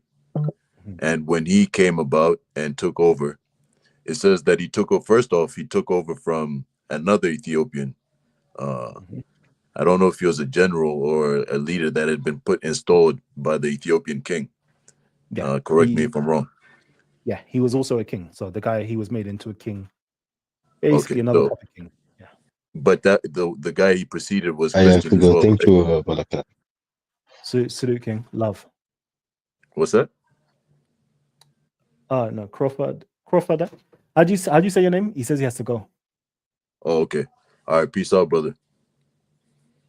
Yeah. So so he comes about and he brings his own like formula, which basically just recognizes the Father, which is basically Rahman. I don't know if that's how you pronounce it, but the Father, and then it doesn't recognize the Son. It calls him the Messiah, and then the Holy Ghost. So that's my, one thing that I wanted to touch on to see if that actually counts as Trinitarian. What do you think? So I think we technically don't have enough information. 1 second. Let me share my screen. Give me a second. Share screen, Windows. There we go.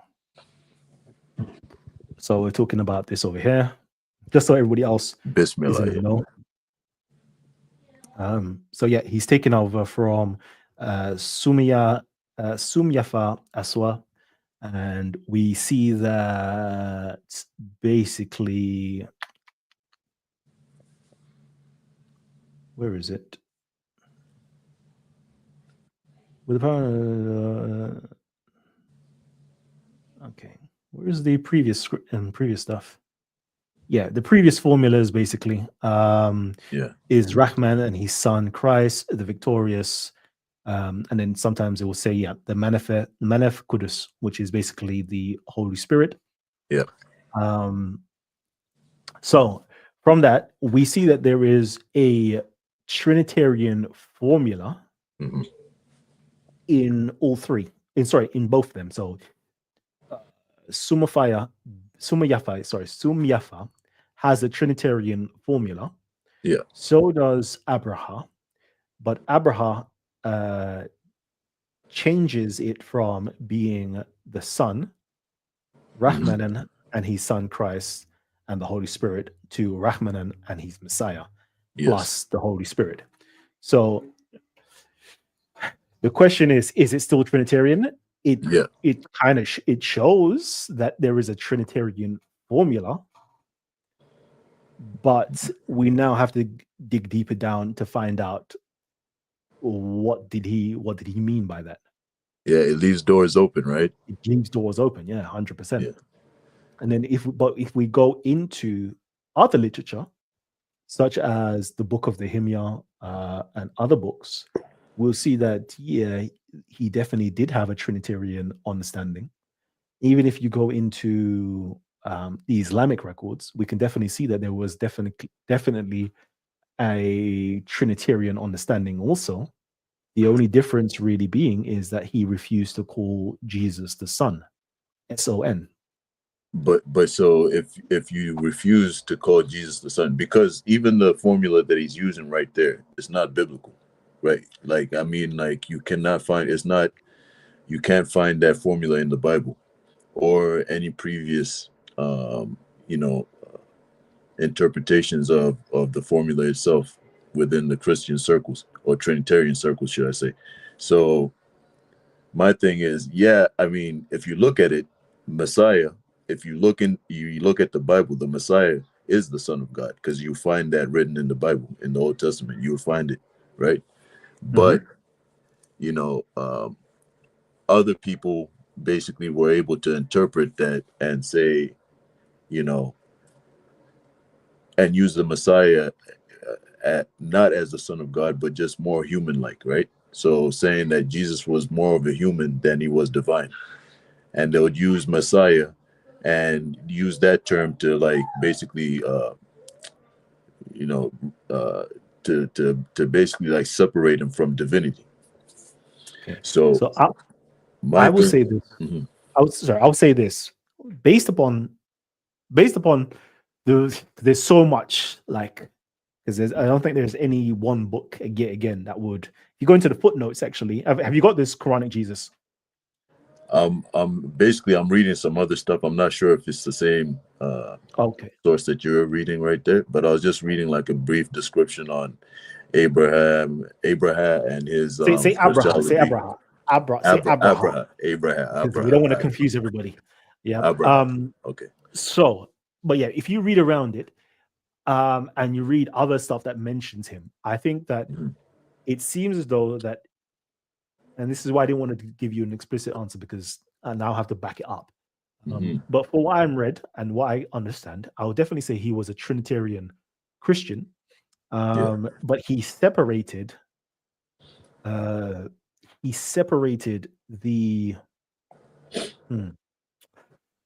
personhood of Jesus away from the divine essence that resided in him.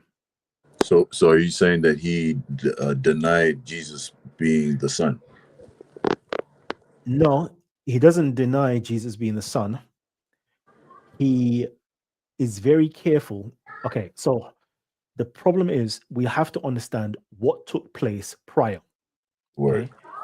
So, and that takes us back to roughly 520s.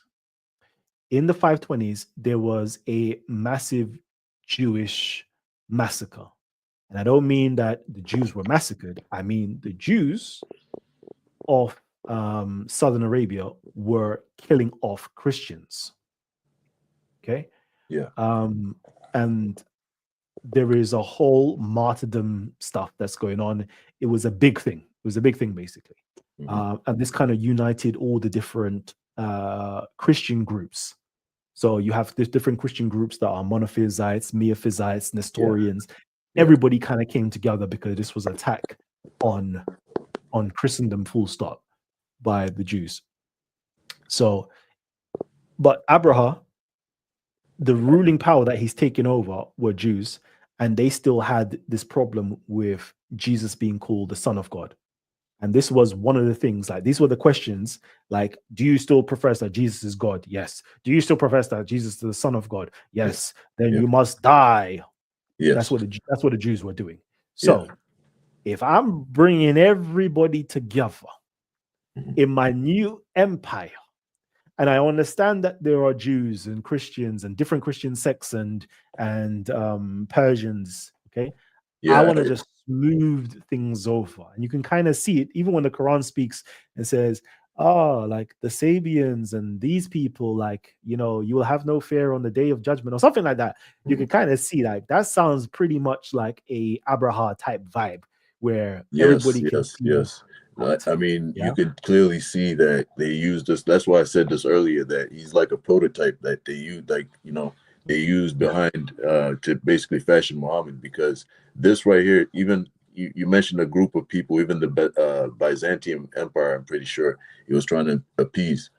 And so it kind of makes sense. But that's the only contention that I had when it comes to Abraham. After that, you know, he is Trinitarian, then, you know, that's, you know, it goes with me because I'm Christian, right? So it just shows the power of Christianity, right? What we were able to do, and then how it got, what's the word I'm looking? How it got diluted, right, into something else. Yeah.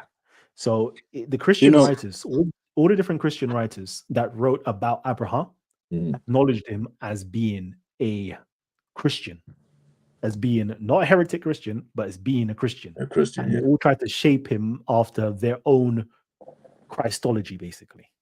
Yeah. Because his formula, I mean, just taking his formula alone, it doesn't really deny Jesus being the Son of God, because the Messiah in the Bible, if you read the Old Testament, the Messiah is described as the Son of God. So, and that's right. And just so leaves some wiggle room, though.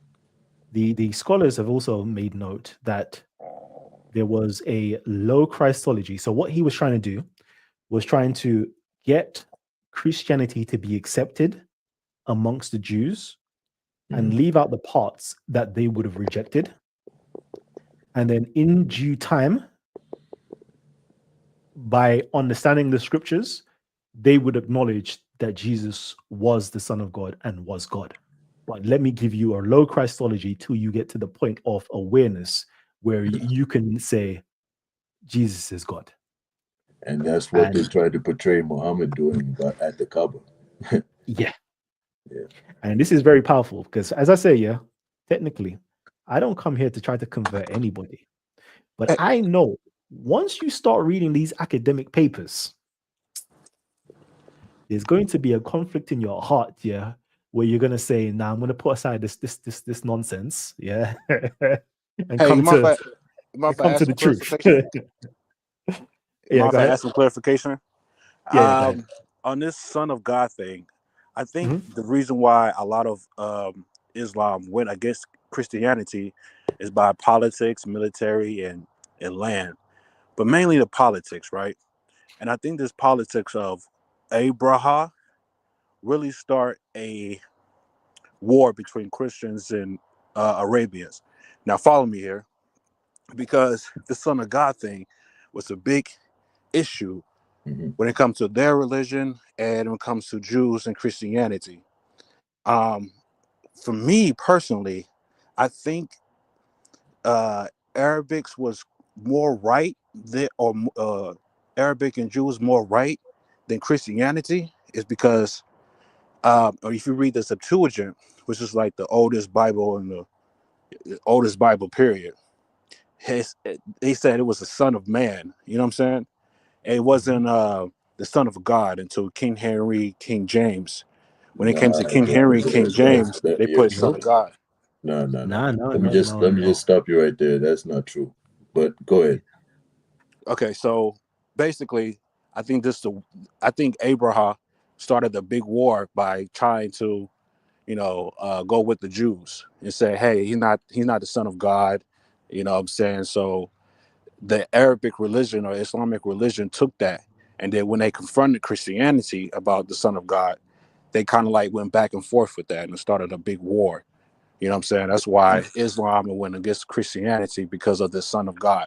I don't think it's really because of their religion, but because they have similar religions or similar story points or talking points. It's just that Son of God thing that kind of like differentiate them from others. And I think it really goes down to, King Henry or King James version or the old Christian version of the Bible that said that he was the Son of God. Yeah, King James, your brother King James and them came a long time after we had already figured out the Christology, or basically the message from the Bible.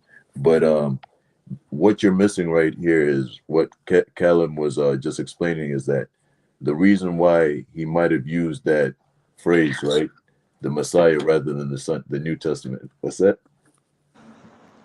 But yeah, I wanted to show you guys this book again. Yeah, don't hate me for this. Yeah, let me do it like this. There you go. The New Testament, a historical introduction to the early Christian writings by Bart D. Ehrman, 6th edition, page 103 onwards. Again, this is academic work that we're pulling out. We're always going to have to pull out the academic work. Go to page 103 onwards. Jesus, the suffering Son of God, the Gospel according to Mark, the beginning of the Gospel, Jesus, the authoritative Son of God, Jesus, the opposed Son of God. It kind of breaks down what the Son of God means in its different contexts. And this is a very good read. Kind of really get your teeth into the whole Son of God issue. But that goes back to our point of New Testament. Especially when it comes to the New Testament, it will say that, he's the Son of God. But if you read the Torah, it kind of differs from that, and it says Son of Man. So it's I think that's the main reason why. God too. Huh? The Torah calls the Messiah the Son of God. In the Torah? Yep. In the prophets, the Old Testament, let me just say.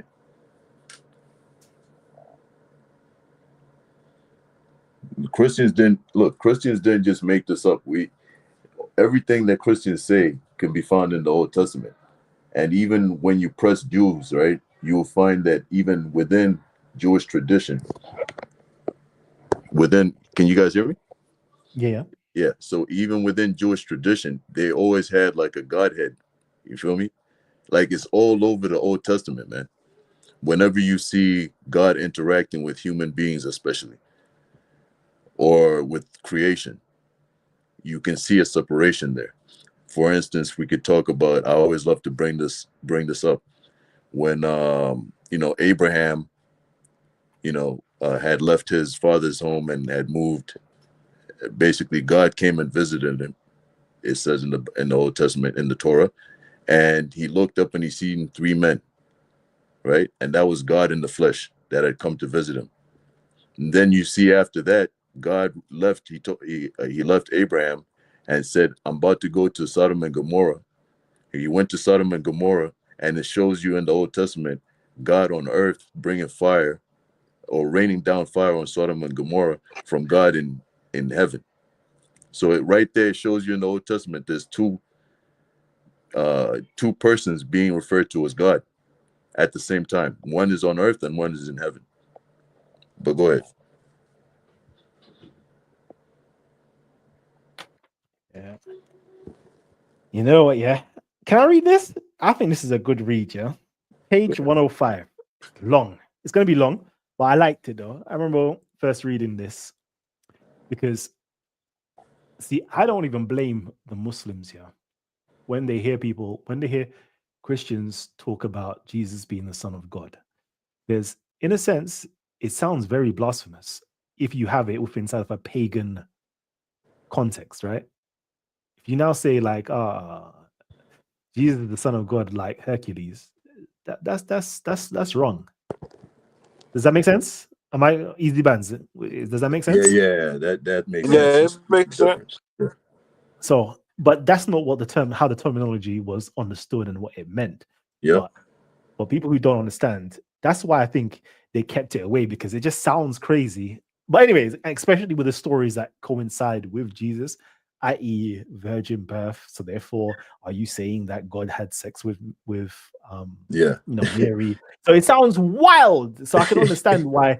Okay, cool. Let me not teach you that for now, because that sounds wild until you get to that point of understanding, and then Anyways, okay, cool. Let's see. Here then is a gospel that begins by describing the forerunner of Jesus, the Son of God, and the miraculous proclamation of his own sonship. Up to this point, a Gentile reader may have recognized the Jewish character of the account, but the designation Son of God would no doubt have struck a familiar chord.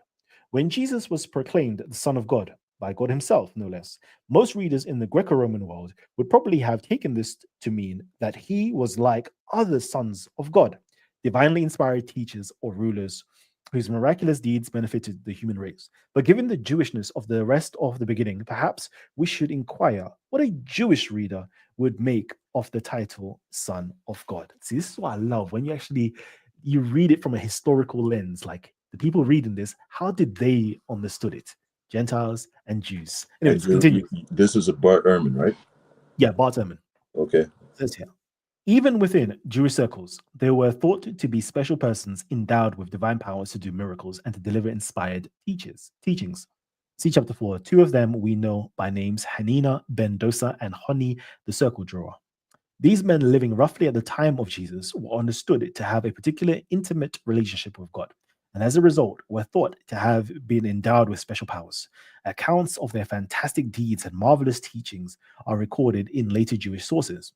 What made these persons special was their unique relationship with the one God of Israel. The notion that mere mortals could have such a relationship was itself quite ancient, as shown by the Jewish scriptures themselves, in which an individual was sometimes called the Son of God.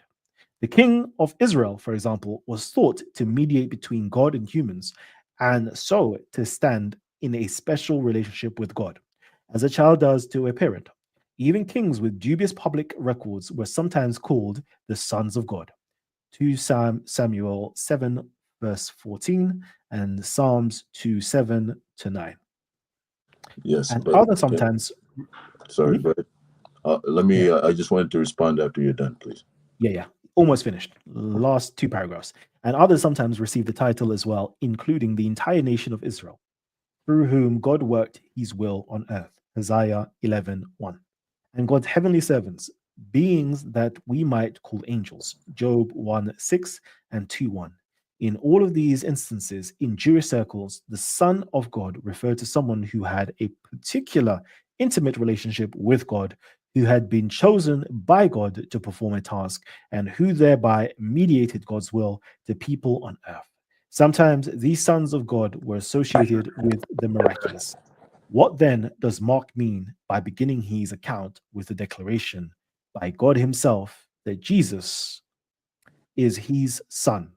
We can begin our quest for an answer by examining key incidents in the Gospel's opening chapters, recalling that ancient biographies tended to set the character of their subjects in the early scenes. I got no problem with that. I'm trying to tell you, I'm comedic, so it's like I'm not even. Yeah, you cut out again, bro. Out. You keep cutting out, yeah.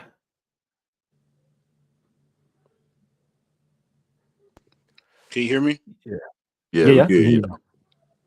Well, what I'm saying is, even in the Torah, I'm trying to tell you, I'm comedic, so I have no dog in this fight. But even I think the big issue is between Christian and Jews, because even in the Torah or in the Tanakh, they both have 2 different names, where it says some would say Son of God and some would say Son of Man. In the especially in the Hebrew Bible, it would say Son of Man or Son of God. Sorry, but in the Torah, especially in the first 5 books in a Hebrew Bible, it would say Son of God. I mean Son of Man. So it's like, I think that's what the big miscommunication or misunderstanding is, because the book have both names, Son of Man and Son of God. So since they have this misinterpretation of it, that will cause the split between Jewish and Christianity. So let me just respond to what Callum was just reading from Dr. Bart Ehrman, who you know, because I already basically touched on this, and what I respond is going to basically touch on what you're saying too. But Bart Ehrman, first we have to understand that, you know, he's a scholar, one, and two, he's got to sell books. He's got to, you know, earn a living, bro. So you can't, you know, take everything that he says with a grain of salt. The reason I'm saying that is because a lot of times he'll take small things and try to make something big out of it when really there's nothing there.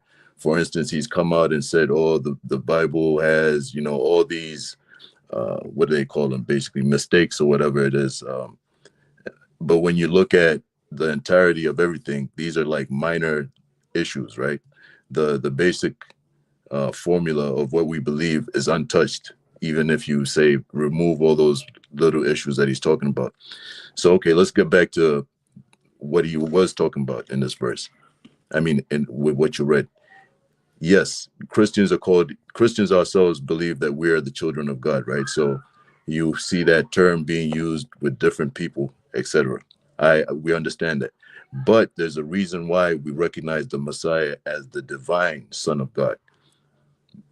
There's plenty of reason. And Bart Ehrman is being I won't say he's basically I won't call him a liar, but he's omitting the many instances that show the difference between why Jesus is referred to as the divine Son of God, and the rest of the people who are called sons of God are not looked at the same way.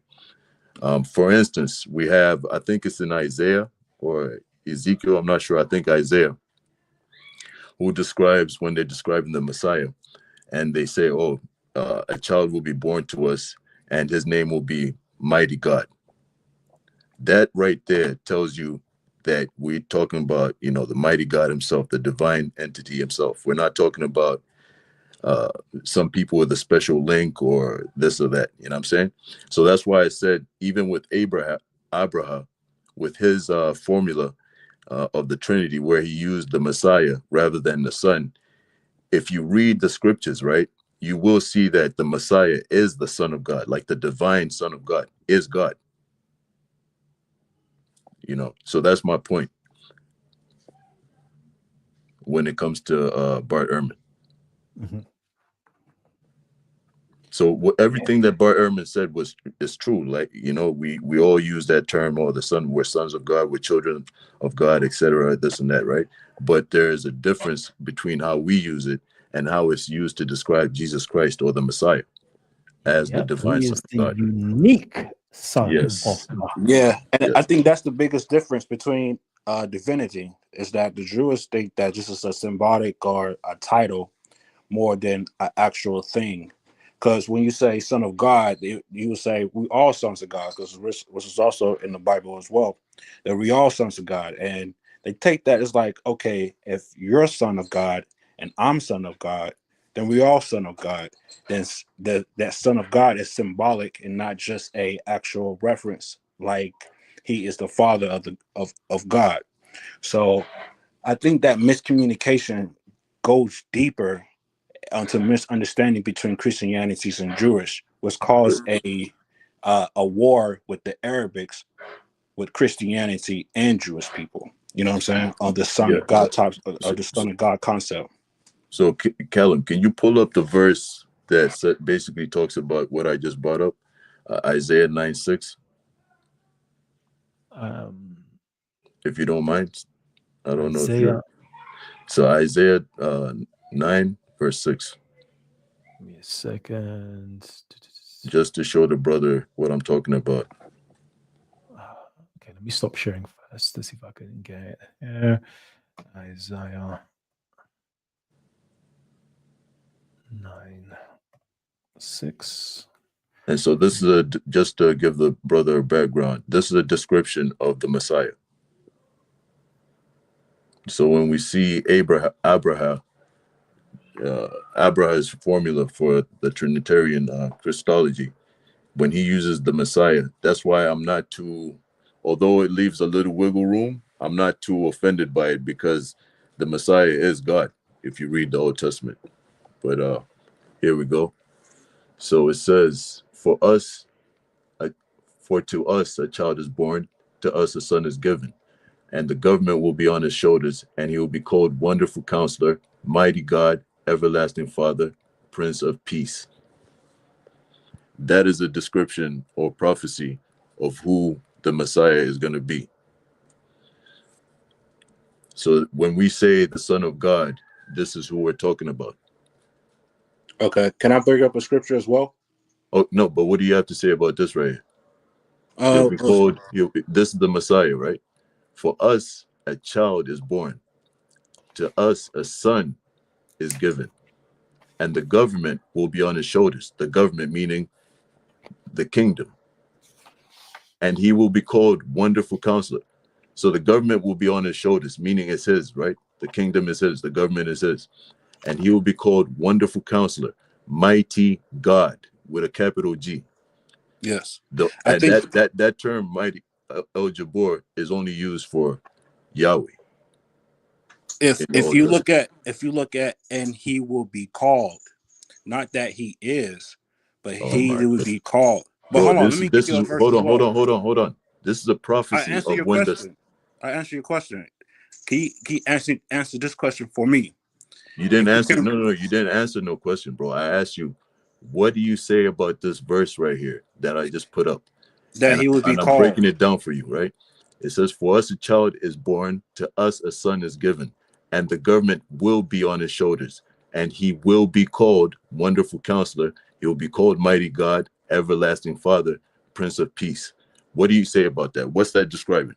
It describes to me is that a child will be born, and a son will be given through the Virgin Mary, and the government would be on his shoulders, which means that upon him there would be a government or a kingdom upon his shoulders, and he will be called. It means that when it says he will be called, is that he will be called these things, and he will be called Wonderful Counselor. He will be called Mighty God.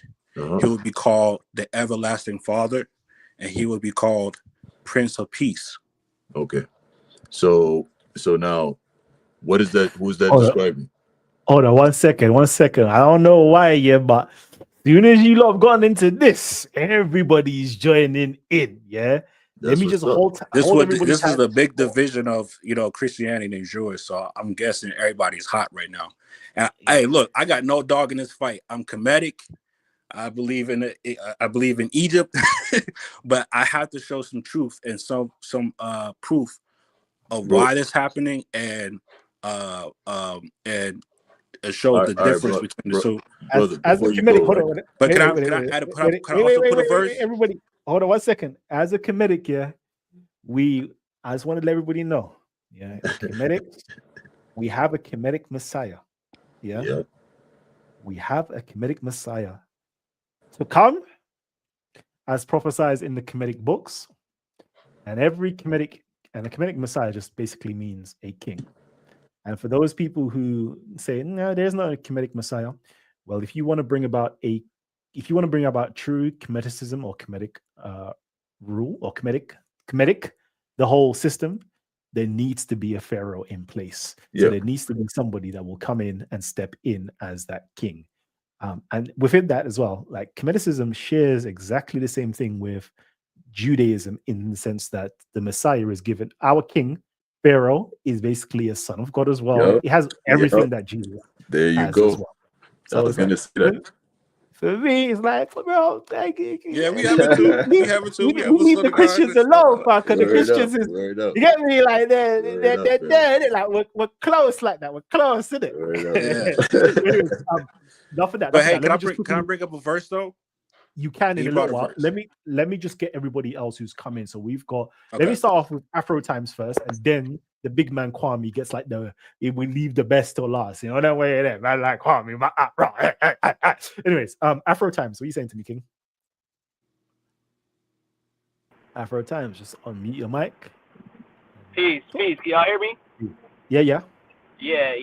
I just wanted to say, like, listening to the discussion, it's coming off as there was a potential of misunderstanding with a term that's called Son of God and this and that. But when you really study how these either religions are forged or denominations are forged, these distinctions are made on purpose. It's not by misunderstanding or miscommunication or, oh, they just don't understand that or this. It's intentional for the purpose of monopoly. So you have the Jewish people who say, hey, we're God's chosen people, so we're the authority on this matter. Then Christians come and say, well, we have the Son of God, and, you know, that's God's son, so we're the authority on the matter. Then Muslims come and they say, well, we have the last prophet, so the last message that God gave, it came from us. But every step of the way, they're all using the same recipes. Like we talked about how Son of God was in the Old Testament. Christ was in the Old Testament. You know, a Messiah, it means Christ. It just simply means anointed. You know, and plenty of people were anointed, plenty of people were Christ. But they take that word and, you know, they translate it to Greek, and then they do those funny things where they translate certain words and they leave other words untranslated, and before you know it, it turns into a unique enough system where they can usurp the authority, and they're distinct from the other Abrahamic traditions around them. So that's all I wanted to add. I don't think any of this is a misunderstanding. I think people intentionally do this type of stuff. I don't think you gotta go back that far to even see this in play. Even when you think about like the Protestant church breaking away from the Catholic church, where they started to intentionally do things different just to distinguish themselves. And all throughout history, I think that's what we have happening and playing out in these Abrahamic faiths and traditions, so that they can monopolize power. All right. Now, what's his name? Sorry, Kwame. Let me get you in.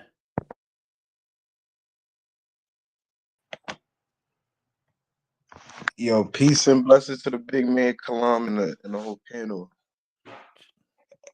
Hey Kalam, I had put a source in the back chat. Yeah. When we talk about the Messiah and the name Counselor, it's actually Muhammad. We saying Counselor in English, but if we go to like a Semitic language, it would be close to like the Arabic pronunciation of Muhammad or Muhammadim or Menahem. Mm-hmm. And if you look at the Jews had a what's the word, Akapalaki prophet that they was writing about called the Sefer Zerubbabel, where the descendant of the Messiah will come from the line of Zerubbabel, which would be named Menahem. So a lot of that was going on around the same, and they was writing about this while at the same time they writing the Talmud at Surah and Pumadima Academy. And this is around the same time when the historian got kicked out of Rome and he went into Arabia. So a lot of that Christianity plus the Jewish authority, and they was rebelling against Persia to take back Jerusalem from Byzantium. So it's a lot of political and religious reform going on in Arabia, which influenced Islam. But I think closely it would probably be like a Jewish title. And then, oh yeah, because I think it was you that was talking about. I think Mel is the first person I saw brought this up about the Jewish exiles that are called Muhammad. Yeah. Have you got any sources for that? Mel? Yeah, because the Jewish exile is called the Counselor. Oh, because it's called a counselor. But in what? It's called a counselor. But then, yeah, what language? What's the language that has? It's two. Sorry, it's Aramaic, Hebrew Aramaic, if I'm not mistaken. And then, Babylonian Aramaic, more precise. Okay, but it won't be MHMD. It will be something like MN something else, right? I think the concept is the same, if I'm not mistaken. Okay. If you could send me a source, with that exact, that would be very interesting. Because I keep hearing it, but I have yet to see it anywhere. And that's why I have never taught anything like that. So if you can, that would be excellent. I can put a source. I put one from the Jewish virtual library in the back. Because I hear that. So, for example, I hear, you know, I think there's I can put it. There's articles that have been written on this about Muhammad, whether it's a title or not, and and so forth, right? And there's been extensive work done on it. I do personally hold that Muhammad is a title for Jesus, for the Christ. I do think that. But then I also think that, no, let me be more precise, actually. No, let me be more precise. I think that Mahmud may indeed, from Islamic literature, be a title for the Christ, and Muhammad would have been the prophet of this particular Christ. That's why I hold, based upon reading the Islamic sources. Because in the Islamic sources, they tell you, the first time you get introduced to this whole MHMD word is for the year of the elephant. The elephant. Would that be a messianic title or like a God title? It would be both. So from the Jewish, if you go into South Arabian inscriptions, I brought it up before, but I don't have time to put it up right now. This was roughly in the 518 or 520, roughly around that time period. Would that be like the Himmerite? Would that be like the Himmerite dynasty? Yes. So the Himyarites, so the Jewish general of Nuas has another name, Joseph, basically. He writes something. And he calls the praise of the God of heaven and earth, and with Mahmud, MHMD. That's the first time it's been introduced. Then you have authors and scholars such as Christian Robin and somebody else, I can't remember the name of the other person right now. They basically write on this particular usage of MHMD, and they tell you that it could possibly, they don't know it themselves. They basically say that it's either a divine name of God, or it could be like the two powers in heaven. So in Judaism, there is a controversy called the two powers in heaven, which would kind of equal. Can I ask you a question? If the Himmerite dynasty at that time was Jewish, and you say the title is for Jesus, why would they be writing for Jesus? That title. So this is where I'm going to get specifically for Jesus. Yeah. So this is what I'm going to get into it. So basically, it's either a name for Rahmanan or Yahweh, the MHMD. That's one way of reading it. Then it could be read as the divine, the second power in heaven. So if you know about the second power in heaven, that would be the lesser Yahweh, or it would be the word of God, or it would be, that would be, in Christian speech, that would be the equivalent of who Jesus is. Yeah, that would be the equivalent of who Jesus is. Callum, but this is hold on, let me just finish. This is a Jewish. So this is a Jewish writing. When the Comforter in the Christian sense be like a human being, not like a divine being, like the MHMD is not a comforter.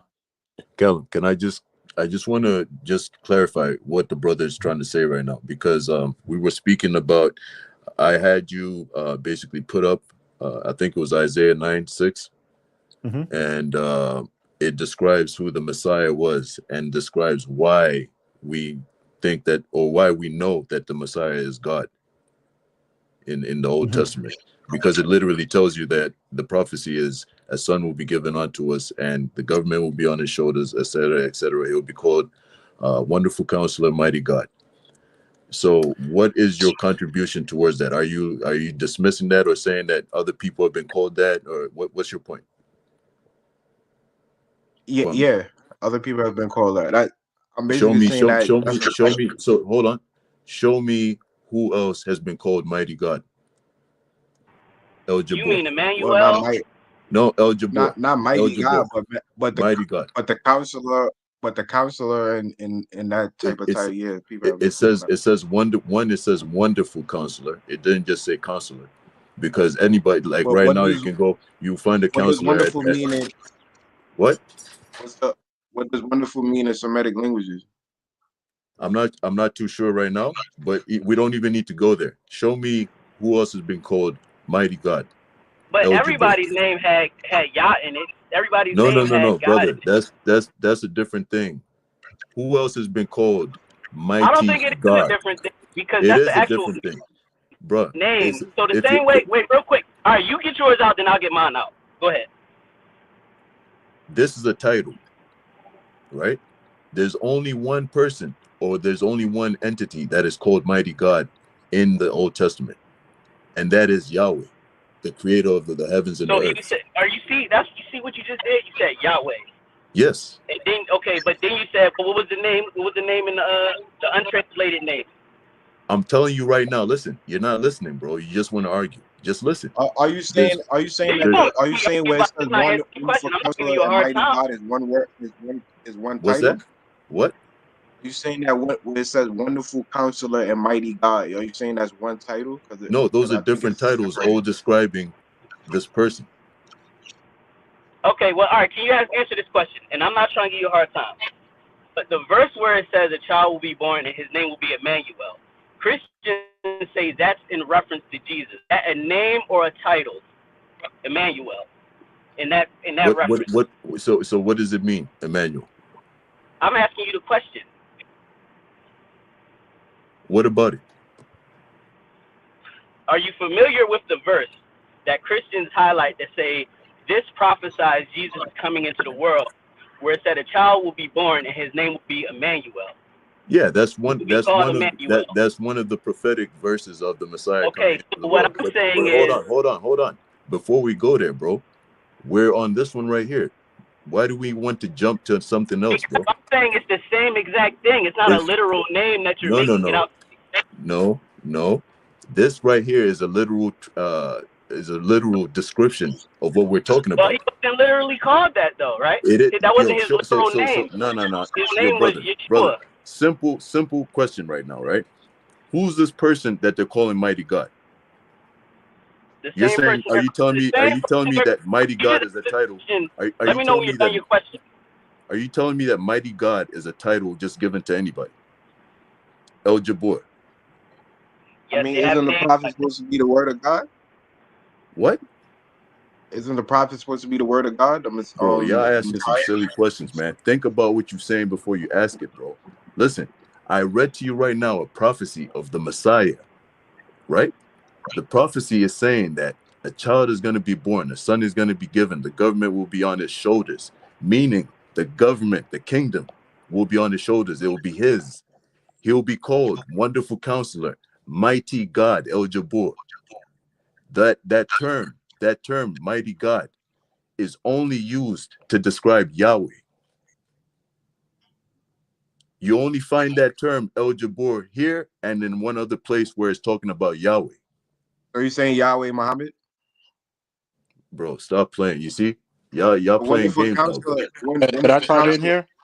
Wonderful Counselor. Who the hell I is can tell you Yahweh who Muhammad, else bro? been called Son of God. Respectfully, bro. Who the hell is Yahweh Muhammad, man? Hold on. Can I step in When here? you read Wonderful Counselor in English in the Semitic language, it would be Muhammad. What? Okay, man. Yeah, that's yo, bro. Yo, just think about what y'all saying before you talk, man. In Hebrew, mean don't just say stuff just just because you want to argue, bro. Come with some intelligence. Just use your IQ a bit, man. This guy's crazy. Can I step in here though? Go ahead. I can explain this Son of God thing, right? No. Explain this mighty God right here. Hello, what was the question? So this verse, Isaiah 9:6, right, describes the Messiah. Right? The Messiah, right? It's describing the Messiah. It's a prophecy. It's saying that the Messiah, a child is born, to us a son is given, and the government will be on his shoulders, right? So a being will be born on earth, and the government, the kingdom of God, will be on his shoulders. He will be called Wonderful Counselor. He will be called Mighty God. Okay. El Jabbar, which is a term just like Yahweh, which is reserved for the creator of the heavens and the earth. Yeah, and I ain't fighting that. He'll also be called Everlasting Father. He will also be called Prince of Peace. Okay. I'm not fighting that. I even go further with you and said that it said the Lord called Jesus his only begotten son. Yes. So I'll go even further with that. You know what I'm saying? Word up. But I think again, is I know the guy earlier said it was a misinterpretation, but it clearly is because they both believe in the same thing. It's just that the Son of God concept, where I kind of go with. Okay, picture this, right? You got the Jewish and you got the Christianities, and then you got Arabs. Arabs didn't know. I mean, Arabs is like the third party, and they listen to both people. They sided with Jewish people, and the reason why they did that is because historically, it might be more historically accurate than the divinity. Now, you got to break that down because you're making claims that you don't have any sources for. You're saying historically it might be more accurate, okay, for which instance, is not true. I even give you a verse. Hold on. I give you a verse. Just 1 second. Because right here I have a verse right in front of you, showing you that the Jews, these are not Christians, right? This is the Old Testament. This is Isaiah. That the Jews themselves believed in God coming on earth and being born as the Messiah. And being born on earth and being called mighty God and saving everybody. But they also said that to King David. And No. This is not King David. Listen, brother. There's prophecies about David and the promises that God gave him. That's different from the Messiah, brother. They even said even in Exodus it says that Israel is my son. Yeah, bro. Listen, why do you think I put this on here? Isaiah 9 verse 6. So that you can read, you could read the description of what they're talking about. They're showing you why this Messiah here is different from all these other people that you're talking about. This Messiah, hold on. A better verse. This Messiah here will be called Mighty God, Everlasting Father, Prince of Peace. Show me where David was called Mighty God. Look at Psalms 2 and verse 7. Bro, show me where David was called Mighty God. Look at Psalms 2 verse 7. What does it say? Can you pull it up, please? I'm not controlling this, but what does it say? So you're going to show me that it's calling David Mighty God, right?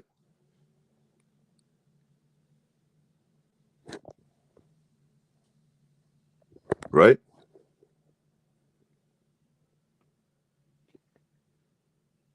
I will proclaim the Lord's decree. He said to me, "You are my son. Today I have become your father." This guy.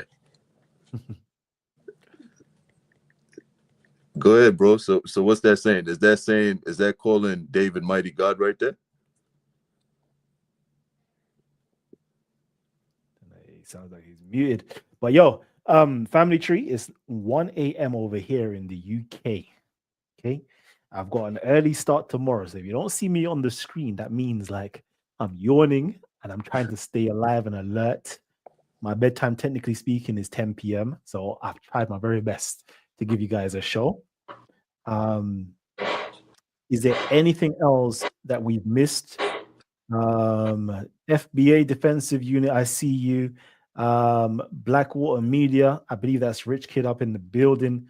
I see you as well. Tony, I see you. Revelations, I see you as well. Hoobra. Yeah, all of you guys, what's good?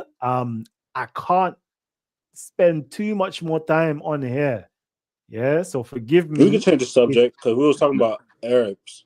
No. Islam. Forgive me, like when I have to shut down the show, I'm going to give it another 15 minutes before I do shut down the show. I want to open it up. If you've got any question in the comment section, simply tag Titans TV. Yeah, tag Titans TV, and so I can read out your comment. Okay, because it's very difficult to go through all of the comments. But yeah, if you tag Titans TV, I'll definitely read out your comment. If you drop us a super chat as well, I will 100% read out your comments as well. But yeah, let me open it up. If there's anybody else that has something to say your piece now. Okay, I just want to say this before I go. Hey, I got one question. Wait, let's let Jamal talk first. I just want to say this before I go, is that I'm Kemetic, so this is not my fight, but I do see the differences and the reason why the Islam go against Christianity and Jewish because of this Son of God concept, and which has started a whole war. I guess not just the Middle Easterns, but also the Africans and Europeans as well, and all because of Abraha. You know what I'm saying, of his concept of Son of God going with the Jewish, and the division between Christianity and Jewish because of the Son of God concept. The Son of God concept started a lot of wars because they can't get into a middle ground of this understanding. Which I'll print out, or I'll put a lot of verses that shows both. That shows, hey, there was a Son of Man, Son of God, as well as King David was a son of God in a sense, and Jesus was a son of God. Brother, This hold on. Jamal. this concept kind of like started a whole lot of beef, and it started to be honest, a world Jamal. war. Yo, Jamal. And, Easy being, let the man talk, man. Let him finish out. Yo, everybody was cutting me off when I was talking. What's wrong with you, bro? I wasn't. Yo, Jamal. What's up? I just want to touch on what he's talking about, man. We're having a dialogue, man. Yo, Jamal, you're making a lot of claims, bro. Some of the claims that you just made, I just debunked them, man. So I don't know why you keep running to the same claims. I told you, bro. When it comes to the Son of God, right? When it comes to this, I can put out many verses like Genesis 2, Exodus 4:22, what about Psalms them? 2:7, What about them? 2 Samuel 7:14, What about them? John 10:30, you're Psalms naming verses, 8:4. but what about them? They all say the same thing about What do they say? What do they say? And who some say Israel is a son of God. Some say we all son of God. Some say King David was a son of God. But who's the unique son?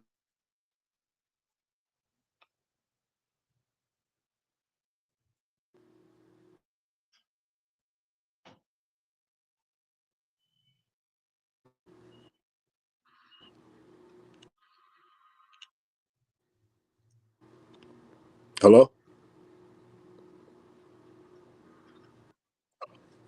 Yeah, Hey, but like I was saying, can you put up I'm not putting it back before I get out of here.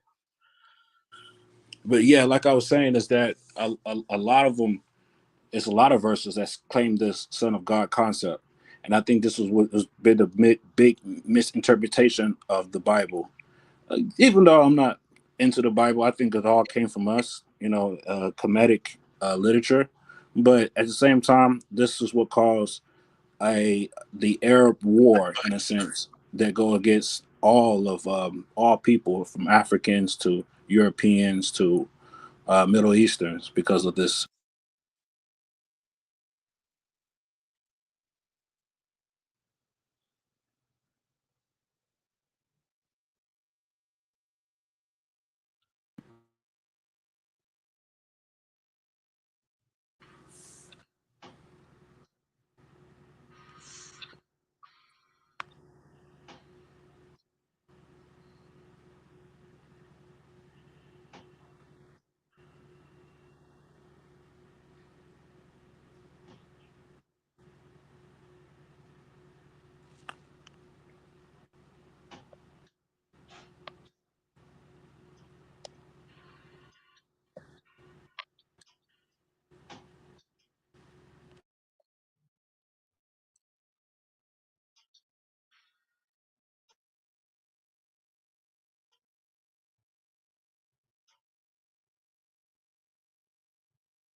Oh, wow.